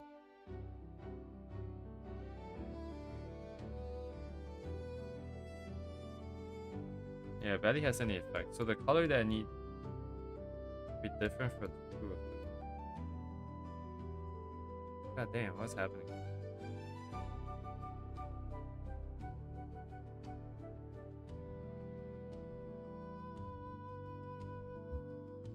If I have purple hair in this light, maybe it'll be about that shade, right? So in order for it to work, it's not gonna be the same color.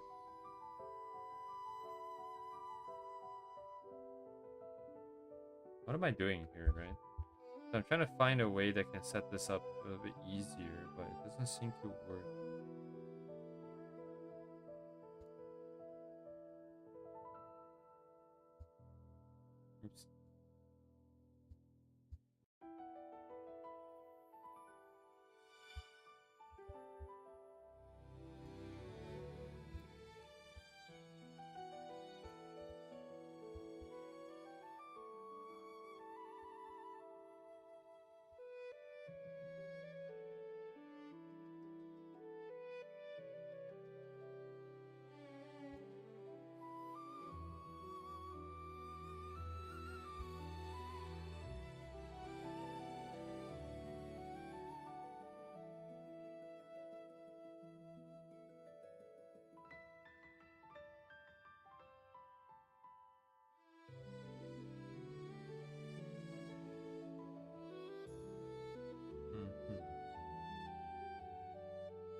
Yeah, I'm not thinking very clearly.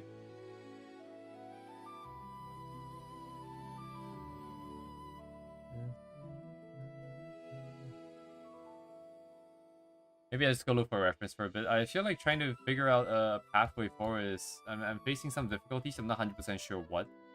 I don't seem to be able to hold information in my head very well at this point in time.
In the middle. In the middle.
I have zero idea how to proceed.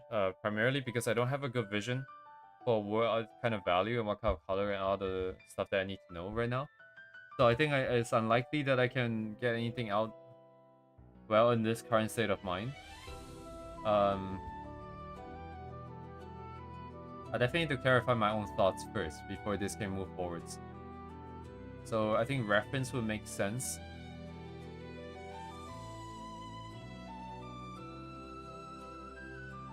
I was hoping to work out a more sort of structured way of doing it, even if there is no reference per se. But I think in order for that process to, how do I say this? Like currently, so it's either that the process can work, and it's just because I don't have the vision right now to hold it in place, right? Because even if I got the right thing, the thing that I want, I didn't know it was something I want, or that is the logical way to go forward. Thinking about it, if I got what I did really try to get, like the actual thing that I want, I should probably know it inherently, intuitively. But so it's either that, not enough vision, but process is fine, or the process itself is jank because other layer modes interact with different colors differently, perhaps in a non-linear way. so that if you apply the same colors, it's not gonna adjust different base colors in a uniform way. Oh, I mean, it's not, but that's also maybe what we're relying on. So I'm not sure. I would say currently the biggest issue is not knowing where I want to be.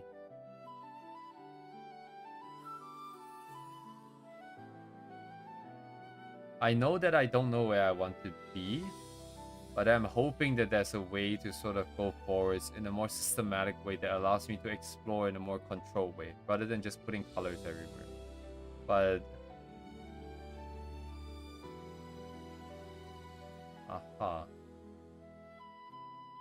I'm trying to put this down into words, right? Because like process wise, here I go with the writing again. Let me see.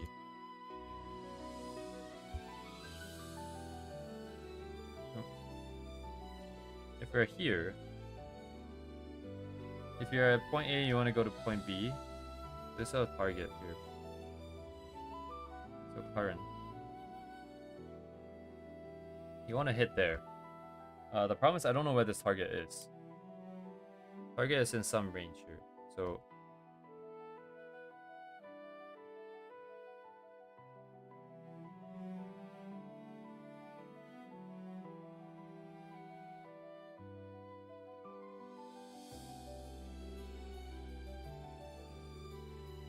right. So I don't have enough vision to know where specifically this spot is, but I think we're somewhere maybe in this sort of zone. So the initial step of making the values go down and then making it blue, we're bringing ourselves into another point here. Now that we're in here, I don't really know which way to go specifically. So we can look for reference to sort of identify this target very clearly, in which case then we can do any method. We can use any method at our disposal, whether it's painting over directly, whether it's using color adjustment layers, blending modes. We can do any of those things to get ourselves to this target. But I was hoping for a way that even if you don't know where this target is, you will have a more sort of like controlled way of exploring this space, so that you know that, for example, eventually you will definitely get to this spot here, or that method is going to put you in the correct direction. Maybe it will only have worked from the original. Maybe it's such a huge range here that it's only good for bringing you close into sort of the target area, but it's not good enough to bring you into the final target because the range is too damn wide here. I don't know if what I'm saying makes any sense. I'm just trying to clarify this structure in my head here. The reason why I want to do that, by the way, is like to have a more structured way of exploring. It's just so that we don't have to rely on sort of this every time. There'll be a good way to sort of try things. An easier way to do things, because currently we have a lot of items here and a lot of different colors. Stuff like methods like painting in specific areas and so on and so forth, those are very hard to do well, in my opinion, because changing one color, for example, changing the dark stuff to this saturated blue, it's going to look really off until everything else is in place as well. So we cannot do like tiny strokes of like tiny changes like this. It's not going to work.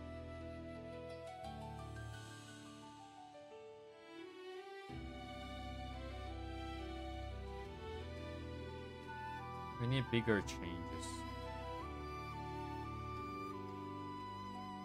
Yeah, it's also issues like right now, let's say I want to make it darker. I don't know what the best way to do so is. I guess we can bring this down. I can bring these guys down instead.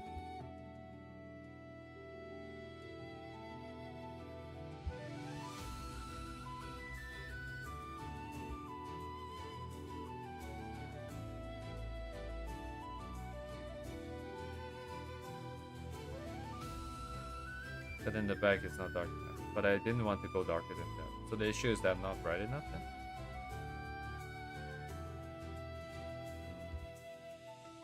But yeah, I think the best way forward is to have a better vision first. This is a little bit too disorganized.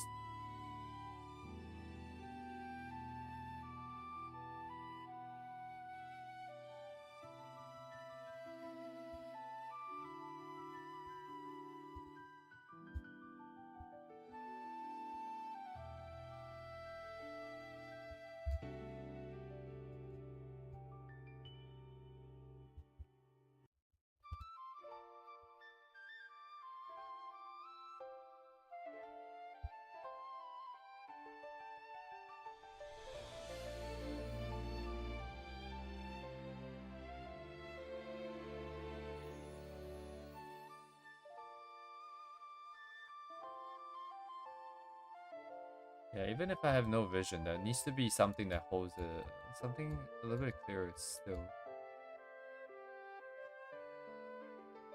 So, by the way, this is the kind of color that I thought I wanted. More blue for everything. Now I'm not sure. Because the original reference is not to that extent, right? The blue isn't to that extent. And these ones also look pretty interesting. But then given our light source here, I don't think we have a choice. If the light source is meant to be that video, this is kind of it, is it not? It needs to be more contained in the blue spectrum. So it would be like... Then now the only question is how saturated it would be. I guess these two are closer. Oops. So these guys are more sort of white light situation. I like the balance more, but then given the current situation and this decide the lighting after the colors are in. So it depends on what you mean by lighting here. If you're talking about the shapes of the light, right? Exactly which part is hit by the light, the block of colors that represent the light, those things I tend to delay it. I don't think it's a good thing to do, but it tends to get delayed. But if lighting also includes sort of the color and the vibe, I thought I decided on the vibes before I started, before I even did all of the stuff that we did. But there's always this gap. I can never truly, fully really see where we're going that well.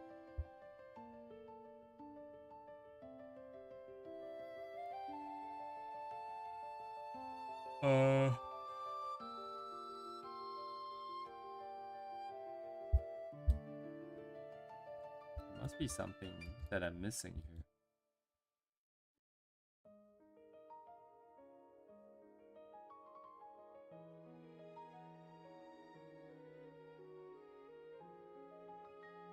Yeah, depth counter is interesting, right? But like,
hello, George.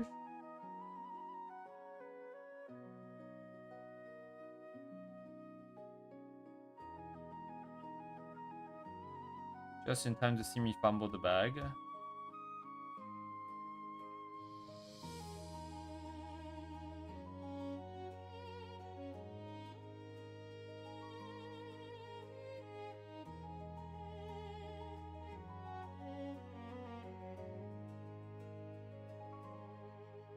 Hello, the virus.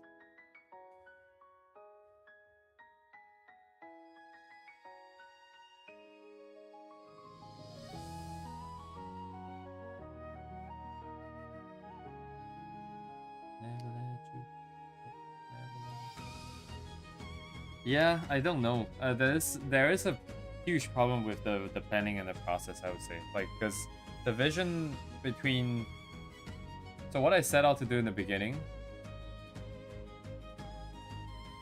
versus where we end up is always different because there's a lot of things that either I didn't foresee happening or that we decide to change on the fly in the middle of this process, right? Because like the original idea was to use the lighting and the colors that I've seen here.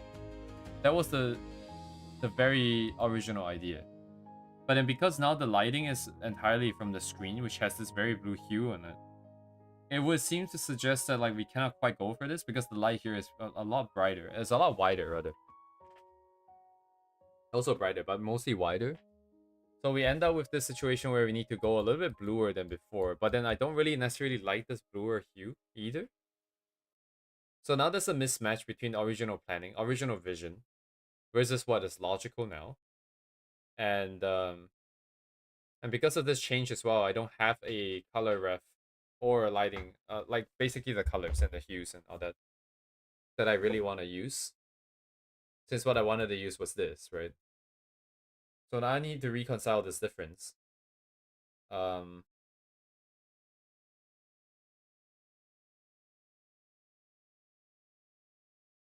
so there's the issue of process, the issue of planning, and also how things change on the fly. I don't. I honestly, I just I'm not 100% sure. Uh, what I'm gonna do now at this current stage. At this very point in time, I'm just kind of lost. Which is great, very exciting.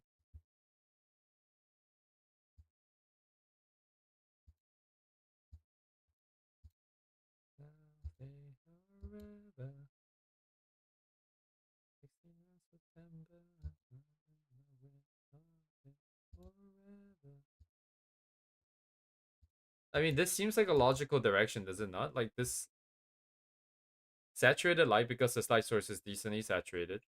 Everything else is desaturated as a result. It seems somewhat logical.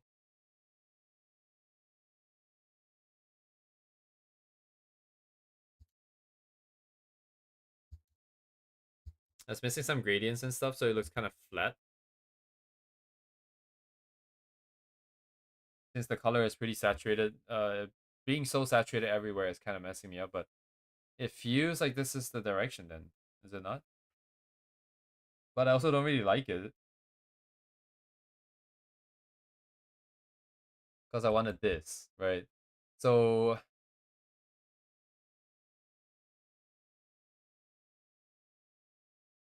I can okay, so here's the deal, right? Like I think that okay, so there's a lot of things that I can do now.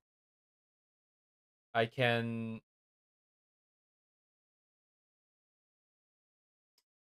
go with a more saturated blue sort of palette or just a more blue oriented palette like this, which will make sense with the current light source. Right? That makes sense with the stuff that we've been talking about so far. Or I can go back to the original colors that I did. I wouldn't say fall in love with, but this is what inspired me in the first place. And also what I wanted to try in the first place. But then it would mean that we have to kind of change the light source a little bit to something a little bit wider. And that's not difficult to do, per se. Because the theming of this piece is that she's staring into the light, right? And we can still preserve that because this is still the only light source. So I can just look for a different VR chat world or whatever. One that might make sense. And then we can just swap it out. I just got a really nasty idea that I can set up the lighting in a way that allows me to swap out the video for whatever I want, and then the lighting scenario will change. But I'm not gonna entertain the idea. Um,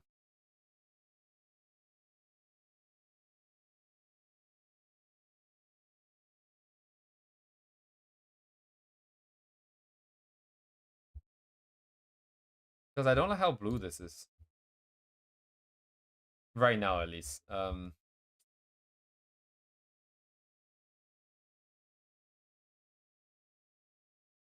It could be cool, I guess, but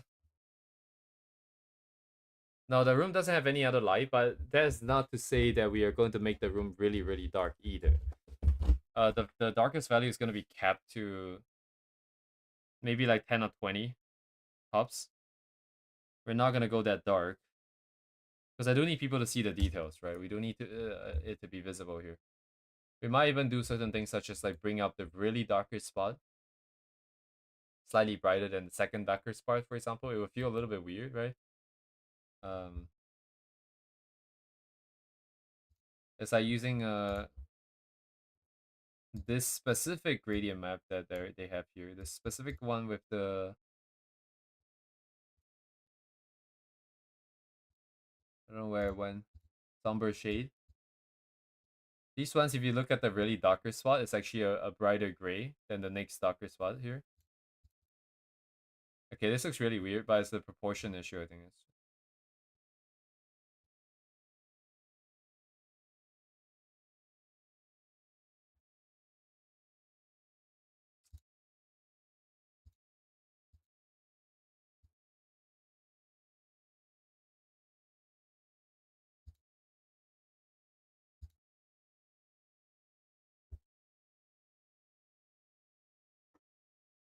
Anyways, I probably have to sleep on this for sure. There's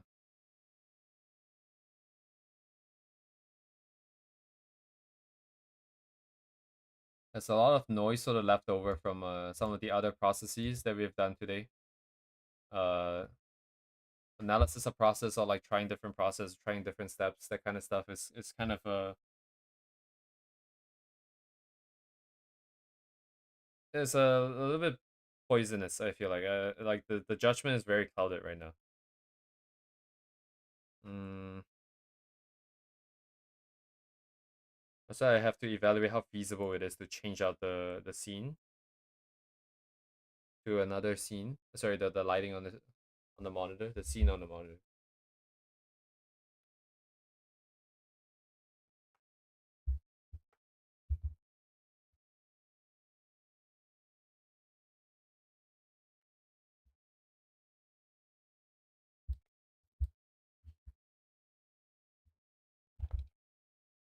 Oops, what did I press? Oh,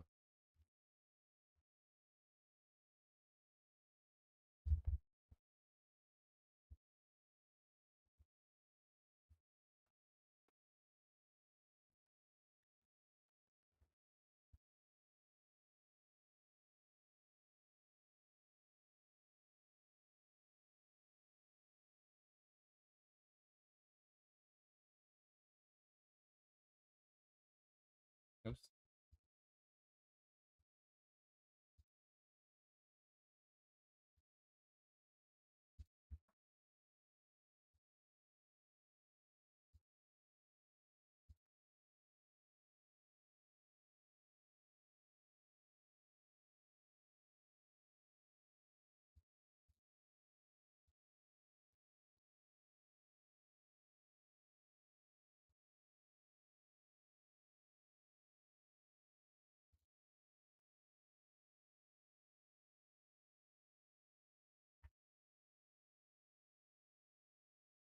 Kind of bright on this one.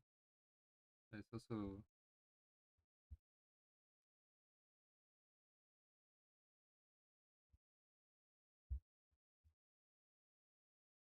oof. I'm not sure. I'm not even sure what I should be doing at this point. I think this is probably where I follow what I think is logical, which is just to step away from this for a bit.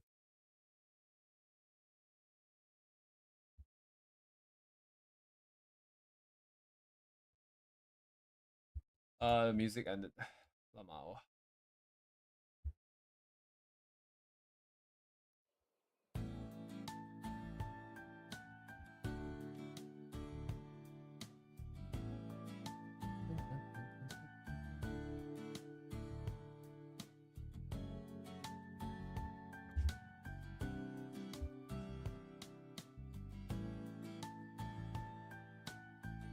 Might be yeah, I would say it probably is.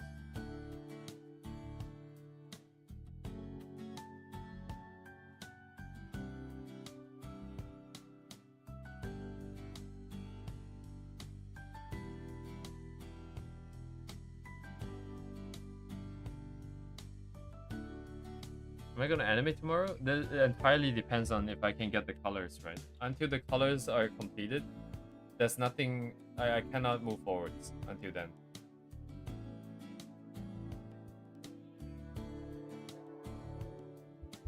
So specifically when, I have no idea.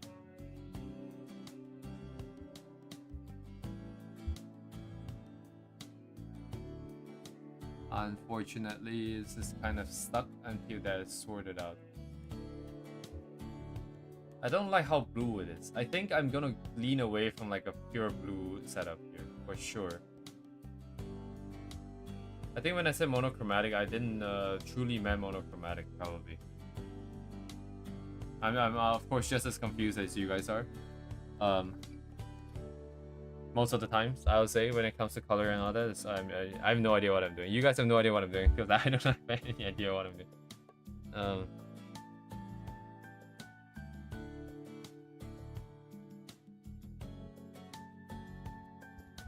Surely this is all useful experience. It's worth something, I hope.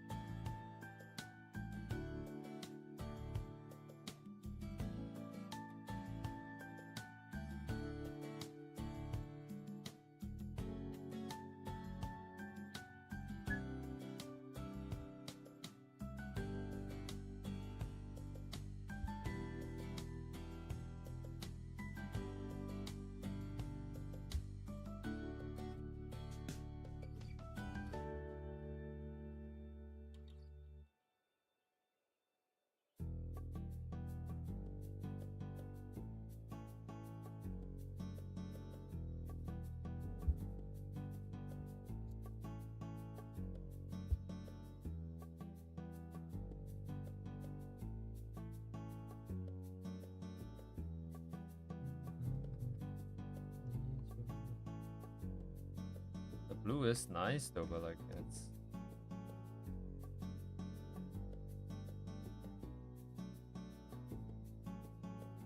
I do foresee this being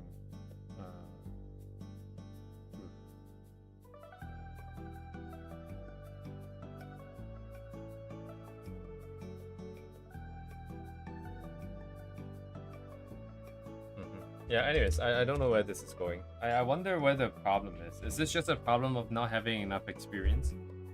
So I cannot foresee, like, where it's gonna go?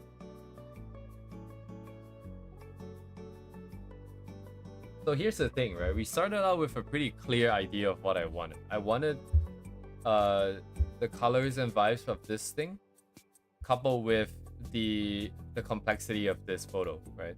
The original problem statement, I don't know how many weeks ago now, probably a month ago, is we just wanted to practice colors.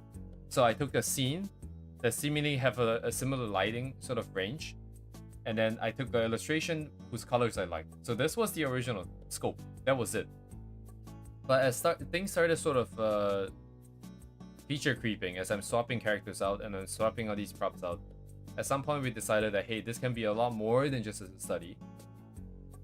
Which, now that I'm thinking about it, it can always be more than just a study. So I should probably just have the better discipline when it comes to doing stuff like this. But in any case, so from that point on, we started talking about using the screen as the only lighting. So now we're deviating from the original reference, right?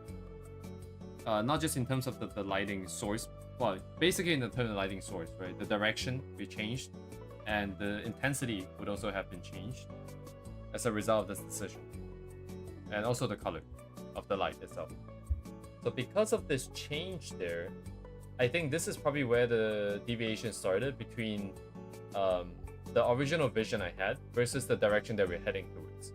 And I wasn't sort of aware enough to realize that it is going to be a problem. So this could be an experience problem. But like the way I see it is that like art tends to be pretty flexible, right? You draw something, you do something, and then you're exploring, you're feeling new things, and then you sort of change direction midway. And I think that happens a lot. So I think this isn't maybe necessarily a problem. It's just that I should have probably foreseen this change a little bit better. So that's an experience thing. So I imagine that will probably sort itself out over time. But now that we are here, what is the correct way forwards, right? Having a reference would definitely be the best way. That would just take some time and luck. And then on my part, I think there is a bit of a problem with what exactly? Being ambitious isn't necessarily a bad thing. Being overwhelmed is also a very natural thing. So I don't really know what else I can fix on my part here, other than just being having more experience and planning better. But you can't plan better unless you fill enough time. So I guess this is just par for the course. This is just completely expected then. Yeah, more references. We definitely need to, if we're to keep this lighting, by the way. If we keep this lighting, the blue lighting. If not, I will just swap out the image on the monitor, and then we can try to go back to the original setup. As much as I can, I think.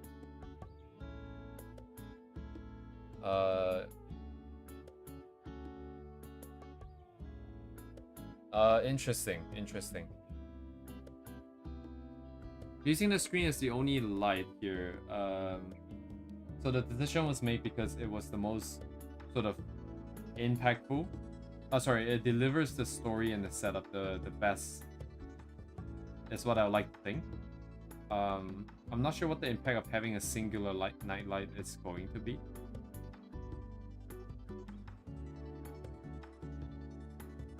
Because story-wise, it would make more sense that there's only one light source and she's staring into the only light source. I think that is, I think it's a good suggestion. To have a secondary light, but I think the main problem is still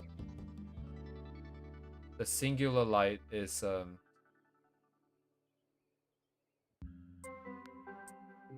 universal light, huh? I guess I'm not 100% sure what you mean by this universal light. I can foresee that even having one light source, there's still going to be light on every single part because of bounce light, but they're still essentially from the same light source. And I wouldn't necessarily mentally treat it as like a separate sort of more universal light source per se. But I'm imagining you're talking about something else of just like having a different light source.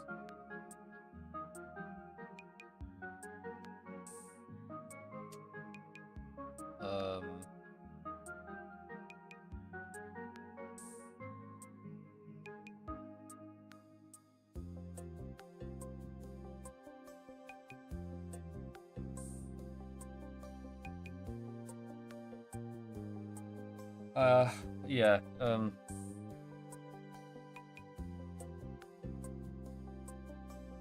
But looks the strongest only last. Okay, that I can't imagine. Sorry, I can understand the words, but I cannot visualize what that might look like. It seems like it's more of a cinematography kind of thing that requires study on my part for sure.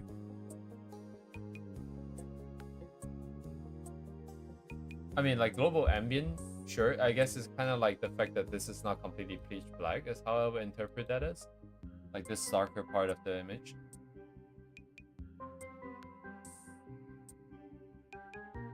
Right, but if that's the case, I am mentally treating this as just a reflection, like a bunch of bounce light from the main source onto second surfaces and then secondary bounce lights off of those surfaces. And then so on and so forth. But now that I'm looking at this, actually, I'm not really, yeah, I don't really know what to think about this right now.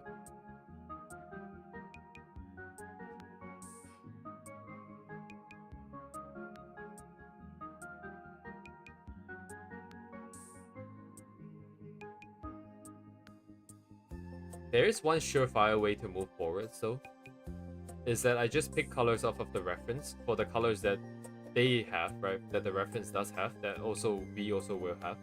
And then from there on, I'm going to manually sort of adjust everything, aligning to those set of colors.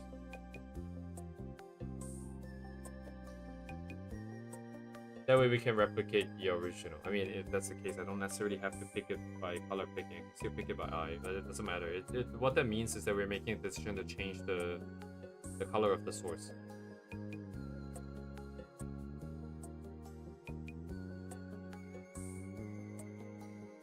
Wouldn't it still be possible to come back to this blue palette then?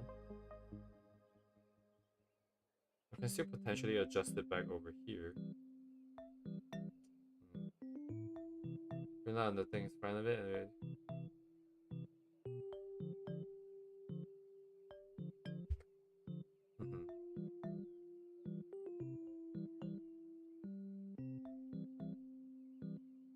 Right, right. No, that's fine. That's fine. I just any input is good input because it gets me to try to think in a different way other than my own. Um, I don't know. I think I'm probably also making this more complicated than it needs to be, trying to break down the process and this and that. Um,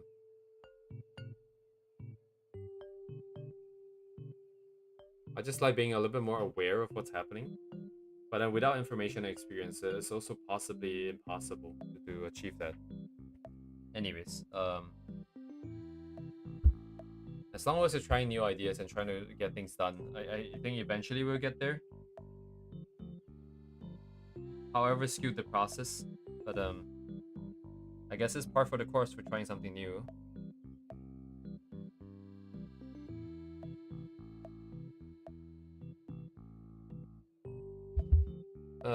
It kind of sucks, I think, that I'm deviating from the original color, so I would like to go back to the original setup here. I would like to do that.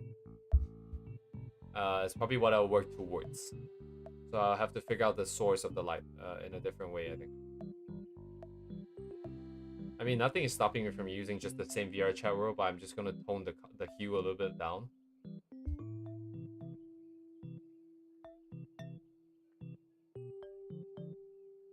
Yeah, I don't think we're stuck by any means. Like impossible to go forwards, but it's just it's very shaky ground here.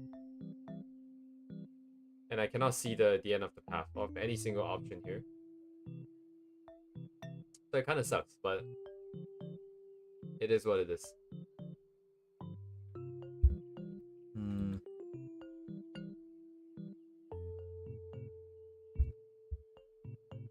We're definitely down for today for this one.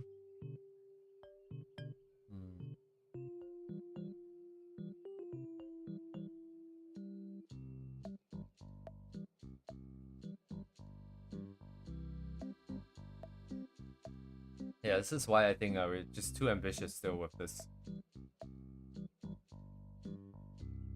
We're just not ready for stuff like this. When it gets to become this complicated, where there's so many elements in place, I will have to learn to really mentally take a step back to view everything as a whole. It is very reminiscent of when I first learned anatomy. When I first tried to draw human like anime characters, you get really caught up on the fact that, hey, this thing is not drawn the best, that thing is not drawn the best, the shape here, the shape there, they all can be improved.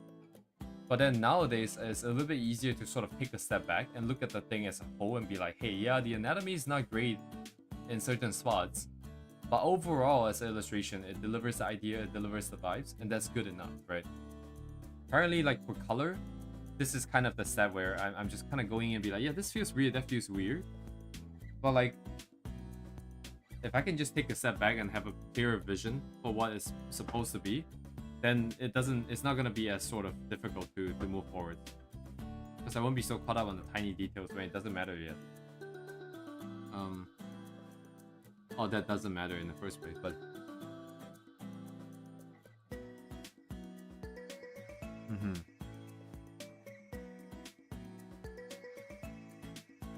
yeah, I give that a try today. So basically, this is kind of what it is, the base colors themselves, right? They sort of are mimicking what the base colors would have been. Of course, it's not very accurate, but it's sort of roughly in the direction. And then I wanted to bring things down in like a more cohesive way, right? So I make everything darker. This is way too dark. I made everything bluer because I thought the light source was blue. I don't know what this is. I think I just found it too dark. And I want, oh, it's like not blue enough now again. Let's make it bluer again. Let's add some of the darker stuff around the edges. Can make it brighter, you know. I mean, this is not done in this sequence, right? I added this, added this, added this. I don't know what this is. Oh, I tried this as well, which is a bit more of a messy take on the thing.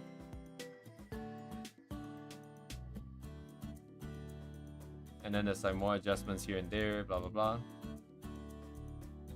It's kind of how we end up at this current stage.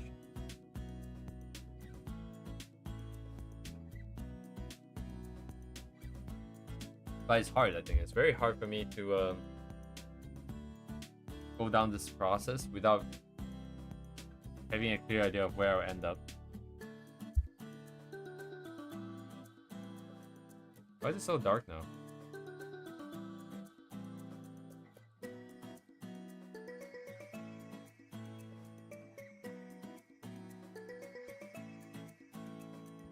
I don't know why it got so dark. Was it like this? It feels really dark all of a sudden.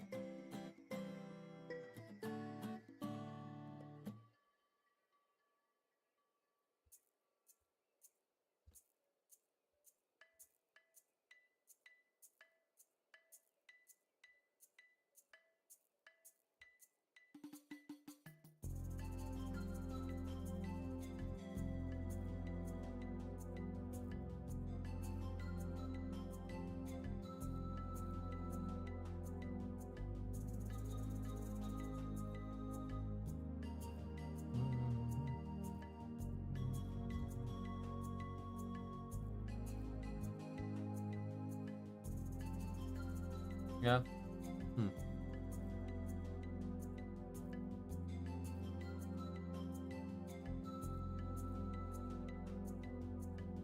It's all good, the virus, by the way.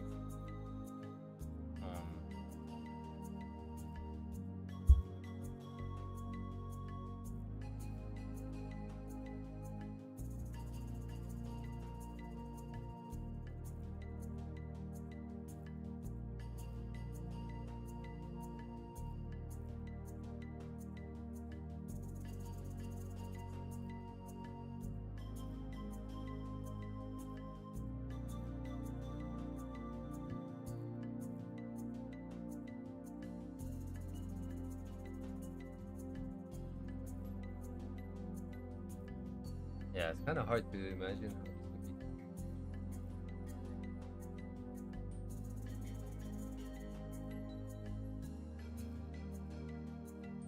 Yeah, it's really hard to imagine doing this.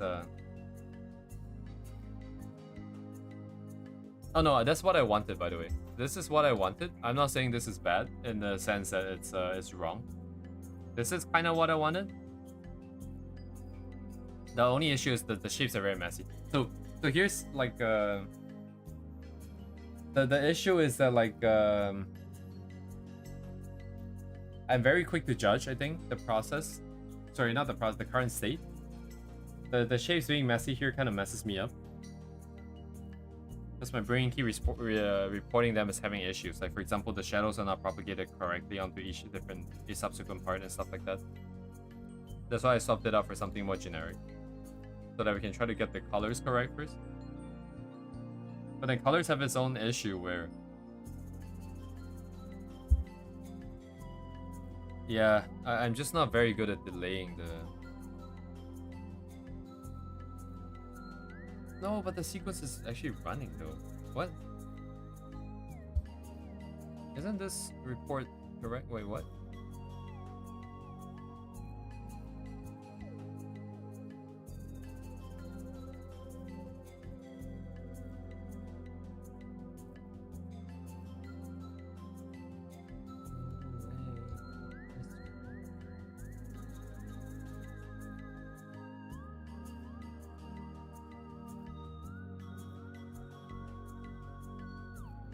Yeah.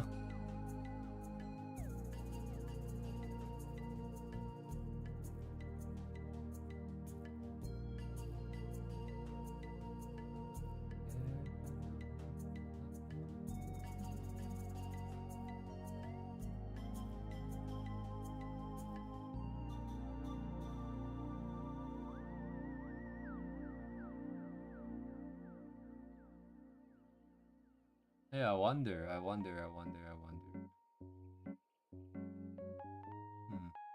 Anyways, a lot of things to try, I suppose, but I don't really want to try a lot of things. I just want to do one thing that I think that I can see being possible, and then we just go down the route and be done with it. That's kind of what I want. Which is a tall ask, given that we don't have the experience, but I'm trying to explore different ideas of executing this. If I like the colors of this, for example, I'll just maybe use the colors. And then instead of figuring out what's on the screen first, which I think is the correct way of doing it, since it is more of the focal point in this case, the main storytelling device, But rather than doing that first and deciding that first, maybe we can decide the color of the canvas and everything, the illustration itself first, and then find something that fits. And at the end of the day, we can always just use some adjustment layers to tweak it a little bit bluer or a little bit some other color if we have to. So just because we draw everything with this white light doesn't mean that it's forever gonna be white either, right? So I think that's probably the best way forwards. We treat it like it's a white light. I'll do whatever it takes to get all the colors into the values and cues that I need it to be. We'll paint everything. And then depending on what we decide for is actually on screen, I will do some adjustment layers at the end. Push it a little bit in that direction. It might not look the most cohesive. I mean, I'm sure we can make it work, actually. Because if you're not willing to compromise on the illustration itself at that point, we can always compromise on the video, right? The video can always have other effects on it to bring it closer. I think this will be the way forwards. I don't like the fact that it's not panning out the way I thought it would in terms of the process. But I guess that is also fine. I also don't remember what I thought I wanted it to be. At this point, I'm just kind of confused now. But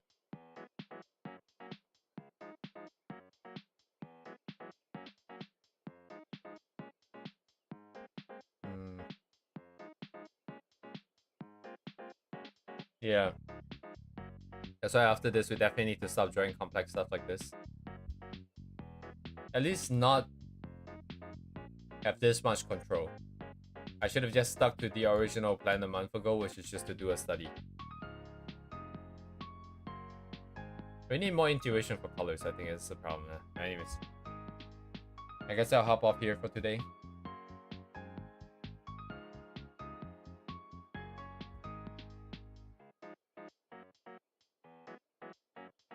Yeah, I really like these ones here, by the way. I really like the colors. But, we shall see. I mean, worst case scenario, I can just have the screen be white, right? We don't necessarily have to show what she's looking at, per se, for the illustration to work. It's just that as part of the video, like the whole experience that we want to set up, we do kind of want that, but can always do it some other time. We did learn a lot of stuff even up to this point already. A lot of storytelling and sort of setting things up kind of related information. But anyways, I'm ranting on. I will see you guys tomorrow. And then we'll come back and struggle over this tomorrow. Yes, thank you for the help, Device. Thank you everyone for the help. Have a good night, guys. See you guys tomorrow. Goodbye.